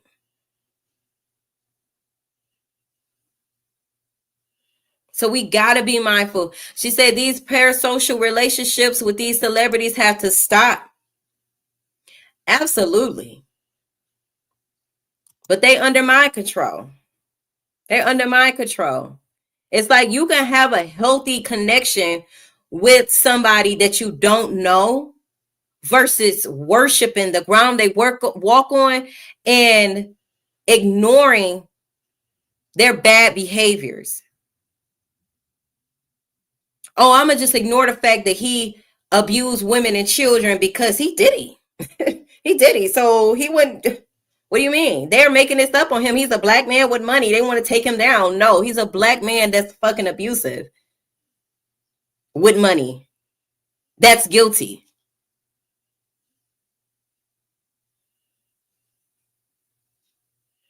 You know? Right. Q say they be scared to leave. All type of things. So let's be more mindful. Let's be more compassionate to women who are victims and who are having a hard time leaving. Be more of a support.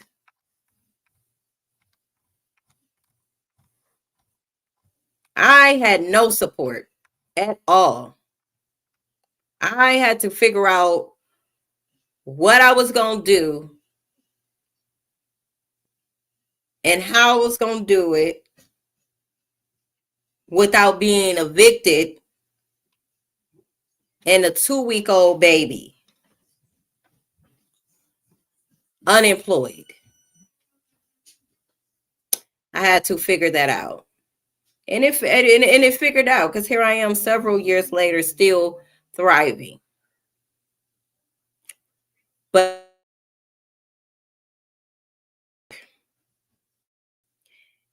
and come out and create light.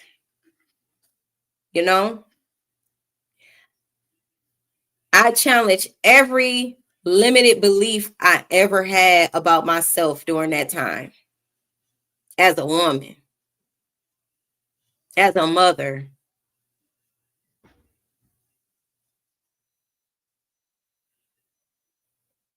So be more compassionate to the victims.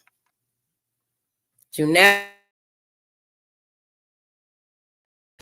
All right, now let's get back to it. I'm gonna get to the comments too. All right, so the energetic battle, okay, between dominant parasitic archetypes and the suppressed soul spirit of the victim. The archetypes gain power in homes with secrecy and shame, families with generational abuse, and relationships with divine feminine where the divine feminine is not honored. The divine feminine is an aspect of your mind, your psyche. Okay, that is the emotions, the water element within you, the soul, right, within you, the waters, the flowing waters. That's how I could explain the divine feminine within you. We have been taught to suppress that. Patriarchy operates from a total distorted sense of divine feminine energy and divine masculine, distorted divine masculine. Okay, so if you're in a relationship where the divine feminine is not honored, it's going to be a energetic battle. Okay, that's where that unnecessary power struggle come in between the male and female because of the lack of respect for the divine feminine energy, where the divine feminine says, I respect you in your sovereignty. In your wholeness, I create a safe space for you to be free.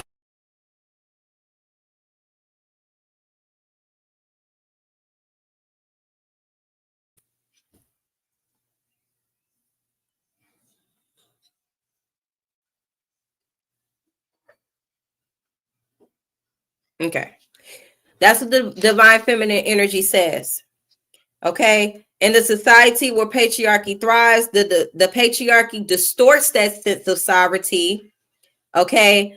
And operate from a space where the divine feminine energy is suppressed, where you don't feel free to be who you are. You feel limited in your resources. You're operating from a space of survival, and you feel like you are not in a space or an environment where you can truly be you. Okay. So that's what that means. Relationships where divine feminine is not honored. This comes with that energetic battle. Okay. So this is like a caught interpretation of this parasitic archetype. Okay. That we all, I'm sure, have ran into.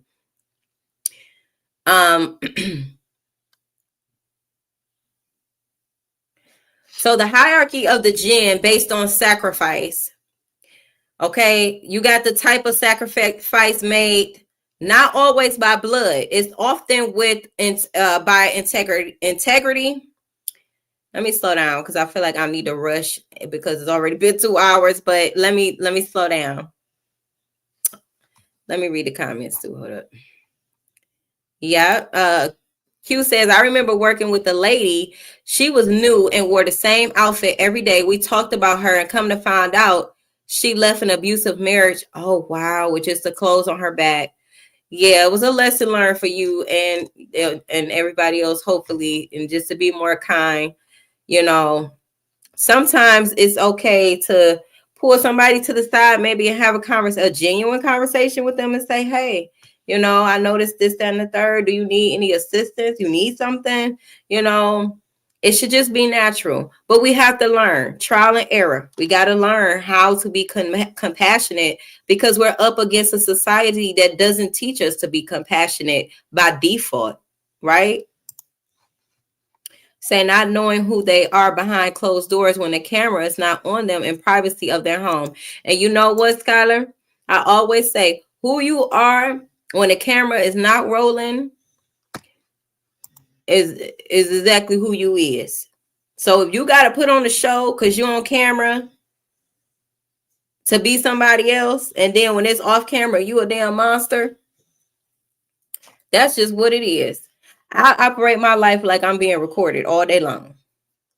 That keep me in check. I don't, and it's not that I want to be fake. It's just that I want to be mindful and observant of my own actions, my own thoughts, my own responses, you know? So if I'm operating from a space where it's like I'm being watched, I need to make sure that I'm making decisions out of compassion. Not to say I don't get mad. I get mad like everybody else, but even when you're mad, what you decide to do in anger, that matters too. So that has a lot to do with our heart space. You know, what's in your heart chakra? What's deeply rooted in your heart space? That affects your personality and your character. Okay. She also says not knowing who they are behind closed. Okay, I read that. Isis says it takes unimaginable strength on all levels to do it. It does. It absolutely does. Kuana says I wanted to say something so bad. Guess I have to start there, being able to say something. I need to talk to you, Isis. I don't know when you are free, but I'm going to hit you. Yeah, definitely email me. I communicate with a lot of you guys in the email. Shout out to y'all. And yeah, definitely, you know, when we talk about, even though, and see, okay, let me say this really quick before we move back on. That is the purpose of this space. You got to feel safe somewhere. The world tells you to shut up. They want to silence you. They don't want you to feel comfortable speaking truth. Why? Because the truth tear down illusions. It exposes deception and it exposes abuse. Okay. This is a safe space. I'm going to always make you feel safe and validate your experience. Okay. So I encourage women to speak their truth, regardless of the backlash that you may get for speaking your truth, because what you're doing energetically is calling your power back. When you speak your truth and you speak about your experience with abuse, whether that's from childhood or a relationship or wherever, an environment, you're calling your power back. You're reclaiming that power that was stolen and hijacked from you to silence you to begin with. You're calling that back. You're activating your throat chakra power. And what you're also doing is rewriting your heart space, right? It's like you're uprooting those energetic weeds and replanting it with valuable seeds for your like a garden. That's how I look at it, like a garden. Okay. Yeah, I hope y'all got that. Okay, so the type of jinn one may attract, invoke, or become possessed by. Okay, the influence one gains over people, energy, dimension, system. What is this? The levels. Okay, the levels. Okay, let me go past that. Scratch that for a second. Okay, so level 1 type of jinn. Okay, this is based off the hierarchy of sacrifice. Level 1 could sacrifice their integrity, their clarity, and discipline. The behavior of the level 1 jinn would be lying, seduction, subtle manipulation. The power that they gain from this will be, okay, influence in relationships, persuasion, and sexual manipulation. These are entry-level dark forces, or the bottom tier of the pyramid of the hierarchy pipeline. Okay, the individual may justify bad behavior for attention, lust, or social power. Level 2 will be an emotional parasite. Now, they all could overlap, and all levels lead to the top level. Okay, so level 2 will be an emotional parasite, jinn, and the sacrifice will be emotional innocence, vulnerability, and emotional truth. The behavior is gaslighting, narcissistic abuse, and spiritual bypassing. The power that they gain from level 2 will be control over emotional dependent people. Okay. So, and there are several levels. Okay. It's like we have to fight to get our power back energetically, spiritually, psychologically, mentally, physically, emotionally. We are more than just what we see physically. What, is you okay? We are more than what we see physically. We are being attacked on every multidimensional plane. We are multidimensional beings. You are not just what you see in a mirror. You have a aura field. You have a Taurus field. All of that is being attacked. We call it spiritual attacks, psychic attacks, emotional manipulation, narcissistic abuse, that we put names on it. But seemingly what is happening is that you're being attacked in these fields that we don't talk about enough. That's what's really happening. So these levels of Jinn and narcissism is according to the energetic field that's being manipulated or exploited beyond the physical. Okay? So level 2 would be gaslighting, narcissistic abuse, and spiritual bypassing. That is to control the emotional state of the person or the target so that they become dependent on that type of Jinn. But you got a Jinn leading up to the Jinn that knows how to manipulate every multidimensional plane.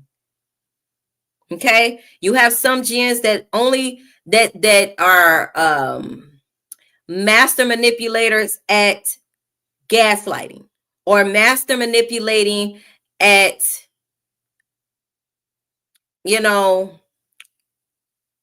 creating spaces for you to be emotionally dependent, or master manipulators at humiliating you, or it's like they operate in that specific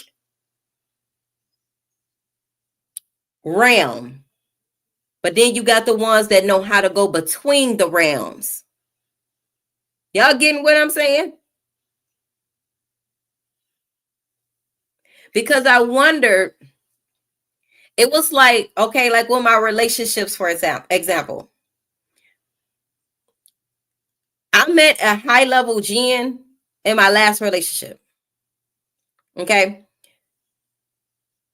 The one that I said I escaped from, and he tried to kill me several times because I was supposed to be a physical sacrifice for that Jinn. Okay. But that same energy and that same spirit operated in my exes at a different level, like a lower level, but they were still master manipulators at what they knew how to manipulate. Like one of my exes, he was a master, and still is. He's a master at silent treatment. He loved to give the silent treatment so that he can get what he wants from the victim. So when you're around, like if you're in a relationship and the man likes to give you the silent treatment, and you find yourself begging and pleading for him to talk, and what's wrong? What did I do? Oh, is there anything I can do for you to make you not be silent? It's reverse psychology is what he's doing. He wants you to feel like you have to prove yourself to him. You get what I'm saying? Like they use certain tactics, but you got that Jinn that masters all forms of manipulation. That's what I'm getting at. Okay, so level 3. Oh, wait, there's still level 2. Level 2, that's the gaslighting, narcissistic abuse, spiritual bypassing. Okay, the Jinn at this level are bonded to one's ego. Okay, they whisper narratives that justify emotional domination and murder them. Okay, so emotional domination and murder them. Let's look for another word for murder them. I should be showing y'all this on the screen, but I'm using my my other computer. So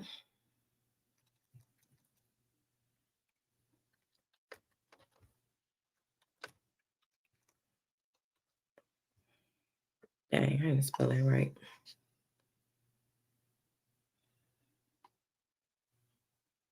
There we go. Okay, another word for murderdoom is happiness, bliss, comfort, ecstasy, pleasure, health. Okay. Falseness, abandonment. Oh, wait, that's no, that's wrong. Sorry, that's wrong. Murderdoom, crucifixion. Okay. Unselfishness, self-slaughter, okay, self-sacrifice. Self-sacrifice is another word for murderdoom. Okay. So seemingly what the narrative is for you to sacrifice yourself energetically. That is the goal. Okay. And then these are the ones operating in many toxic domestic abuse dynamics, feeding off energetic submission. This is an emotional parasite, which I feel like they're all emotional parasites. However, this one has power to control the emotional dependence of a person, which makes it psychologically difficult for the victim to leave the abusive dynamic. Then you got level 3. Okay, so the sacrifice in this dynamic will be empathy, your peace, and your divine order. So the behavior of this Jinn is straight up aggression and rage. Okay, what they might call moody. They call themselves moody. Okay, but I don't know if y'all ever witnessed or heard of a person saying, like, when they attacked me, they was not there. Their eyes were black. You ever heard somebody say their eyes were black? They were not there. That kind. Okay. So the behavior would be violence, black magic for harm, and invoking wrathful spirits. So rageful spirits, aggression spirits, death. Okay. The power would be physical strength, fear-based control, and psychic attacks.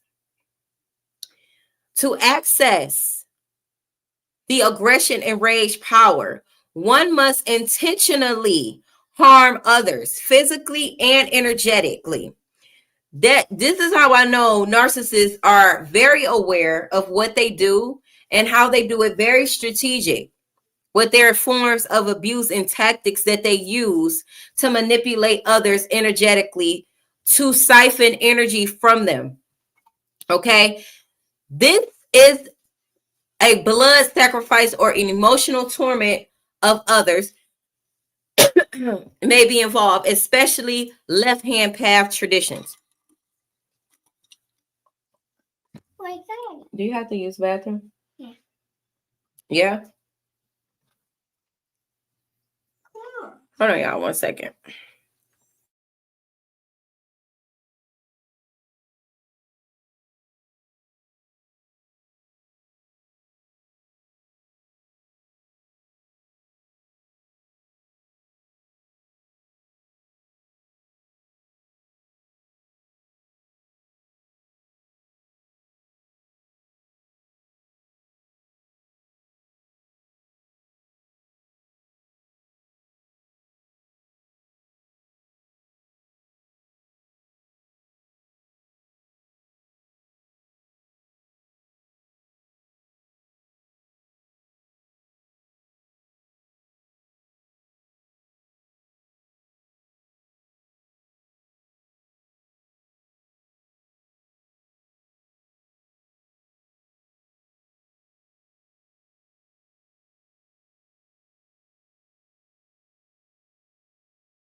Okay.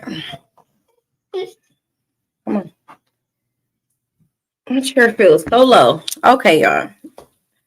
I'm back. I don't know why it looks so blurry. Let's let that work itself out.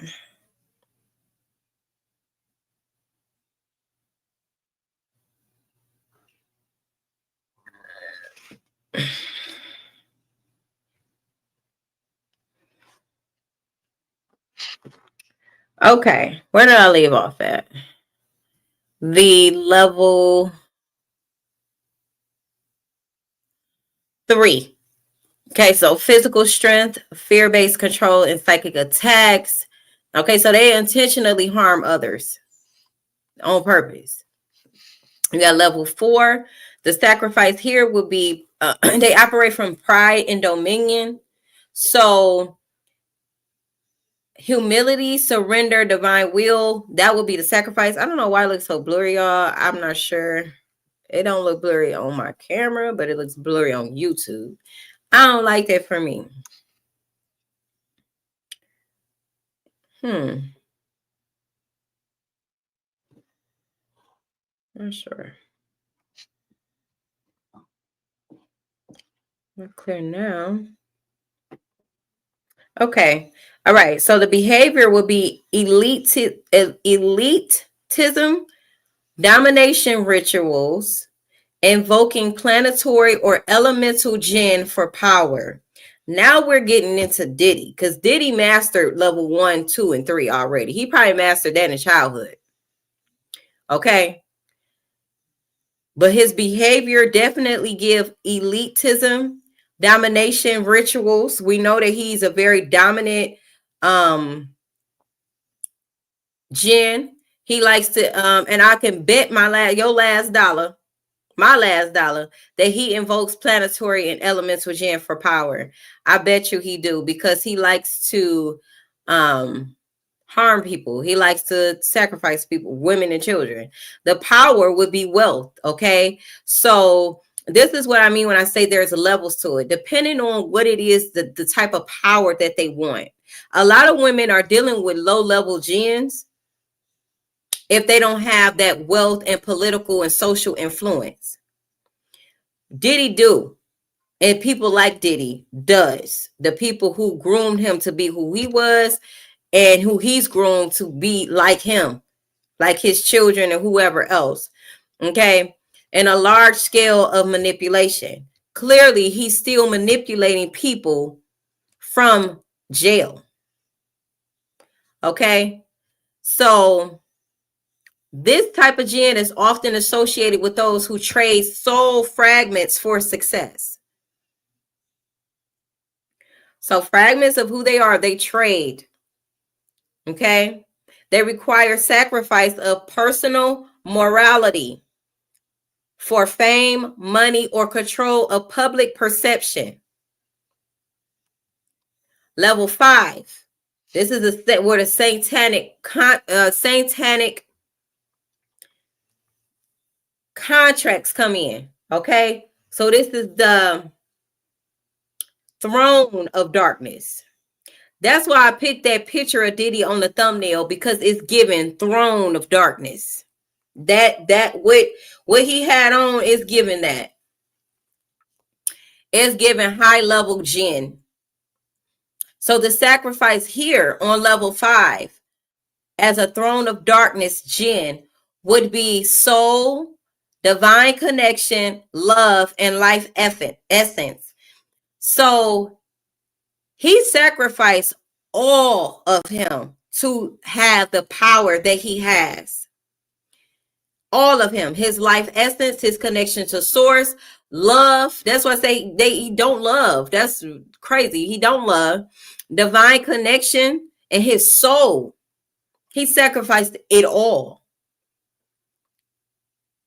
So I think that when we are seeing these colors, like I said, Diddy likes to wear the black and the white, specifically a black tie. People that are coming in that have been chosen by Diddy, I noticed that they have, like the guys, if he's got on a black suit with a white shirt, he has a black tie, they're going to have on white. They're going to have on a black shirt with a white tie. Or the women are going to have on red with the white, or white and black. But it's different from how he wear his white and black. Those are the ones that I think he claimed. Because even when I go back to older pictures of Diddy around white men and things like that, he was dressed how the ones that he recruited in then. Like, I kind of made that connection when I was just looking at pictures of Diddy over time and the people around him. Even Young Miami, all of his women all dressed in that certain color most of the time, which was black and white. Remember, I told y'all the black and white in occult and dark occult knowledge it represents the fact that they have a certain awareness more than the average citizen, for one. Okay, so just go look at the pictures if you want to just get it from a color-coded perspective, because they wear what they wear on purpose. Okay, the behavior would be ritualistic blood sacrifices. So those elite meetings that they have, where they are literally sacrificing the blood of children, literally, that will be it. Or unaliving people, betrayal of one's highest self. Who is your highest self? It's you. Your highest self, your divine self. Okay, your connection to source. Becoming an agent of fear. So if they are an agent of fear, they only invoke the entities of fear, which is the total opposite of divine law. Okay, there are only two types of people in the world. I know we see race, we see color, we see, ethnicities, we see different cultures, we see there are two types of people in the world: love or fear. You say my TV or my phone is on delay. I don't know which is accurate, so I apologize. It's okay. I just see that my camera was tripping. Okay, there are two types of people in the world. You're going to either be an agent of love or you're going to be an agent of fear. Now, that hierarchy in which you are placed depends on the sacrifices that you are willing to make. Okay, that is whether you are spiritually ascending or descending. Okay, you're going to sacrifice something. Even in spirituality, as a say you're going through a spiritual awakening, and even in that aspect, you're sacrificing something. You're going to sacrifice all the things of fear in order to ascend spiritually. On the flip side, if you're an agent of fear, you're going to sacrifice all things of love and divine order and cosmic law to gain rank as an agent of fear, traumatizing, harassing, abusing, exploiting people, including themselves. Okay, so the power that this throne of darkness Jinn will gain is global influence. Okay, so now we're talking even higher than Diddy. Okay, higher. So from Diddy on up. Okay, he's a millionaire, billionaire, whatever. We're talking about the billionaires above him.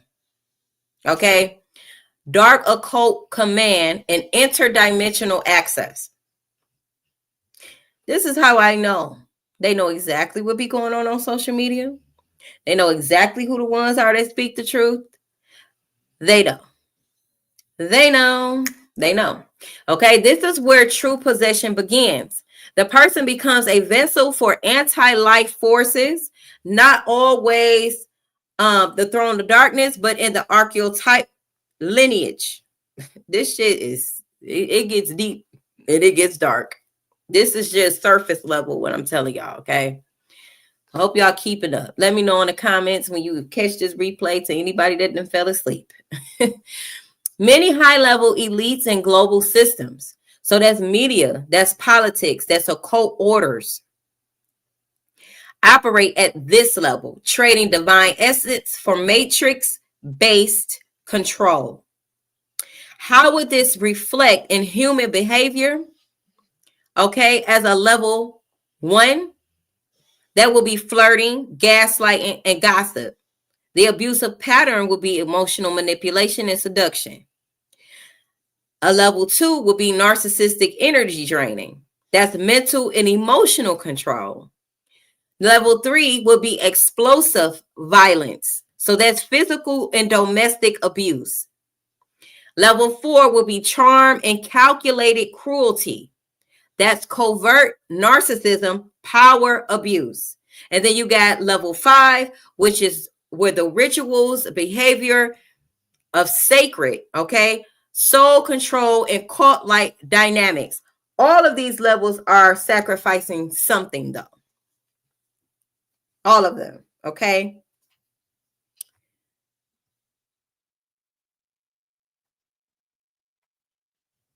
So the more one sacrifices their true self or divine essence, the more access they gain to dark power, but at the cost of freedom, peace, soul wholeness, and connection to divine mother, father, source. That's that divine feminine and masculine energy.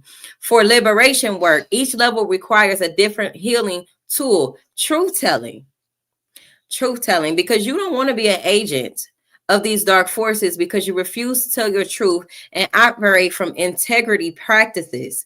Okay, inner child and emotional body healing, shadow work, breath work, meditation, fire purification. Okay, you got ego disillusionment and humility rituals. Okay, that needs to be collapsed. And then you got soul retrieval, deep exorcism, and rebirth practices, reclaiming your power. Okay. What is this one? The narcissistic Jinn archetype expresses itself through classes in different ways, but the entity is still the same. Exactly. Entity is the same. So ego fuel, you got the flying monkeys, you got energy of entitlement, you got protection of legal, financial, and social reputation, street code, right? Family enmeshment. Thank you, Keish, for that super sticker. Okay, and then you got gaslighting styles, you got manipulation tactics, okay? You got... So the system of the flying monkeys, which we see a lot with Diddy. He had a lot of flying monkeys. Most abusers do have flying monkeys or people that enable them. That's on any level. Okay, because you have people that see stuff, don't say nothing or make excuses for the abuse that they are witnessing in real time. So the flying monkey compensation, that could be physical money or energetically. Okay, so rich abusers, they reward with silence. Okay, so that's influence, gifts, or access, right? Then the poor abuser, okay, because I'm bringing it full circle from the pipeline. Okay, now we're at the part where we're discussing the full pipeline between the rich abuser and a poor abuser and abuse of power. So the poor abuser rewards silence with inclusion, survival, protection, and false loyalty. Both groups fear losing proximity to power. It's all about power. Even if it's a demonic power, they are addicted to the illusion of security within the abuse. Okay. Why this is all Jinn energy? Because Jinns thrive on emotional chaos, unspoken contracts. So that's that power dynamic that we feel in certain relationships or environments. That's that power, that unspoken contract. It's like, you can't do this, you can't do that, you can't take up space, right? You can't just be who you are. And then you have covert fear and codependency. And then there's sacrifices of truth, integrity, and empathy. That is the Jinn energy. The narcissist becomes a human vessel, an agent of the matrix, and his flying monkeys become the limbs of this entity. The woman, especially a divine feminine, becomes the sacrifice. This is why, regardless of money, narcissistic men feel eerily the same. The energy is the same. It's just a matter of who got what more than other. They all say the same lines. They follow the same cycles, which is idolize, devalue, discard. It's a cycle. So that's idolize, devalue, and then discard. If you listen to the testimonies of the women who testified against Diddy, you will hear that cycle. You will hear it. You just got to listen to what they're saying. Okay? They recruit the same energy draining networks. Why? Because they are all being fed the same scripts by the same entity. Okay? So what we can do as an esoteric liberation, okay, we can name the entity, which most of us have. We got the Jinn, we got the warlock, we got narcissists, we got matrix agents, we got malevolent forces, demonic forces, okay? Name it. Okay, it's the Jinn frequency. Okay, the Jinn is a frequency, but we know it by its characteristics. It's a scripture in the Bible that talks about knowing the spirit, knowing where I go. You know the spirit by its fruits. The fruits is the characteristics. Okay, you don't fight it with logic. You cut the spiritual cord. You have to disconnect from this type of energy. Because depending on how highly ranked it is or manipulating it is, it chew you up and spit you out. Chew you up and spit you out every time. Okay? Stop explaining to flying monkeys. You don't explain you don't keep explaining yourself, because now you're placing yourself back into that desperate, codependent energy. You said your truth. You spoke your truth. It is what it is. Don't explain it. They've already accepted the contract. Withdraw your energy. It's no point of you staying there trying to convince this energy that already has a contract. And I'm going to tell you, when you take your power back and you leave this Jinn and you discard this Jinn energy, they have to pay energetically, and it manifests because they go downhill. Like Diddy doing. Diddy broke a contract with somebody. Diddy did. He broke a contract. He breached the contract spiritually. He was supposed to, he didn't meet the quota. Something happened. He didn't meet it. He didn't. And that's seemingly what happens when you take your power back, you speak your truth. Okay? You breach the contract, and that entity has to pay for it energetically. Okay? Break the energetic currency. So that's whether it's fear, money, or obligation. Revoke what you're unknowingly paying into the system. This is when you become more conscious and aware and an observer. Be very mindful. Be very mindful. So this is my take, my spiritual analysis on Diddy being a Jinn. I hope that you guys understood my breakdown. And let me know what you think in the comments about this. This is all a spiritual war, an energetic war. Okay. And there are, like I said, two types of beings in the world. Either you operate from the energy of fear, or you operate from the space of unconditional love. Unconditional love does not mean weak. It just means honorable. And it means that you are intact with your dignity and your self-respect. That's what that means. Warriors can be love. So that doesn't mean that, it's just two types of people though. And there's a pipeline of love and there's a pipeline of fear.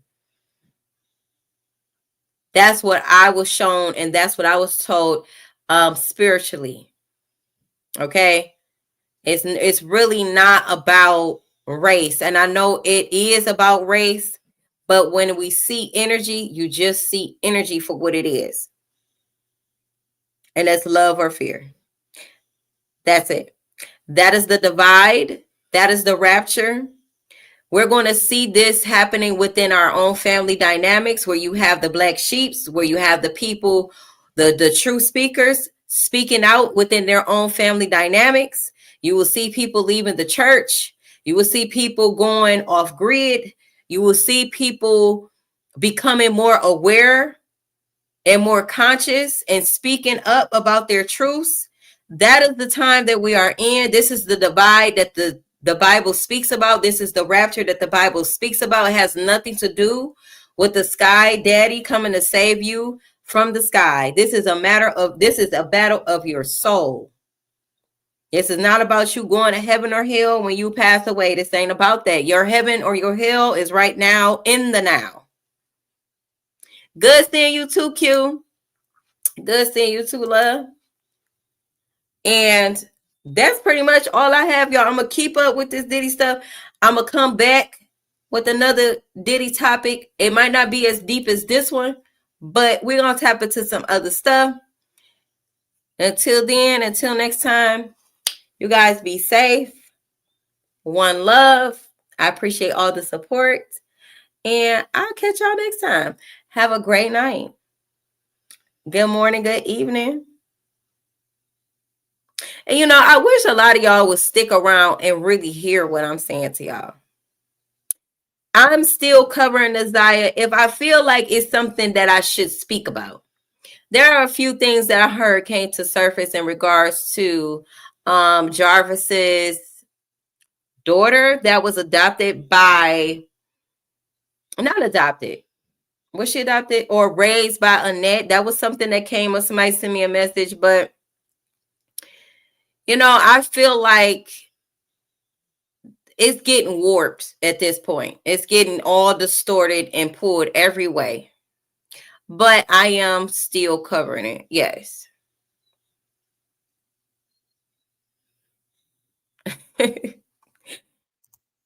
She said, I'm winding down now, but I'm still listening. If I fell asleep, I'll catch up. I enjoy listening to you, engaging with the chat. Of course, Keish. Of course. So, yeah, we're going to still deal. We're going to still deal. You know, I don't do the drama, though. It's deeper than rap. We got to stay focused. Stay focused. Stay focused. Is there anything specific that you want me to, that y'all have been talking about with Naziah that's worth a conversation? Anything that y'all learned that's new?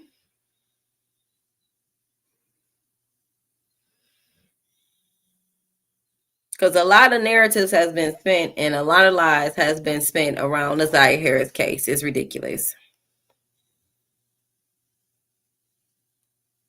And some of them should really be ashamed. So I was just wondering, okay, cool. Yeah. If I feel the need, yeah, we'll definitely discuss that in the near future. But until then, I want to be able to give us real content and real talks. Real talks, real vibes. No lies. Facts over feelings. All right. See y'all. I'm going to go ahead and probably give me a snack and go to bed. Okay. I'll see y'all soon. Night night.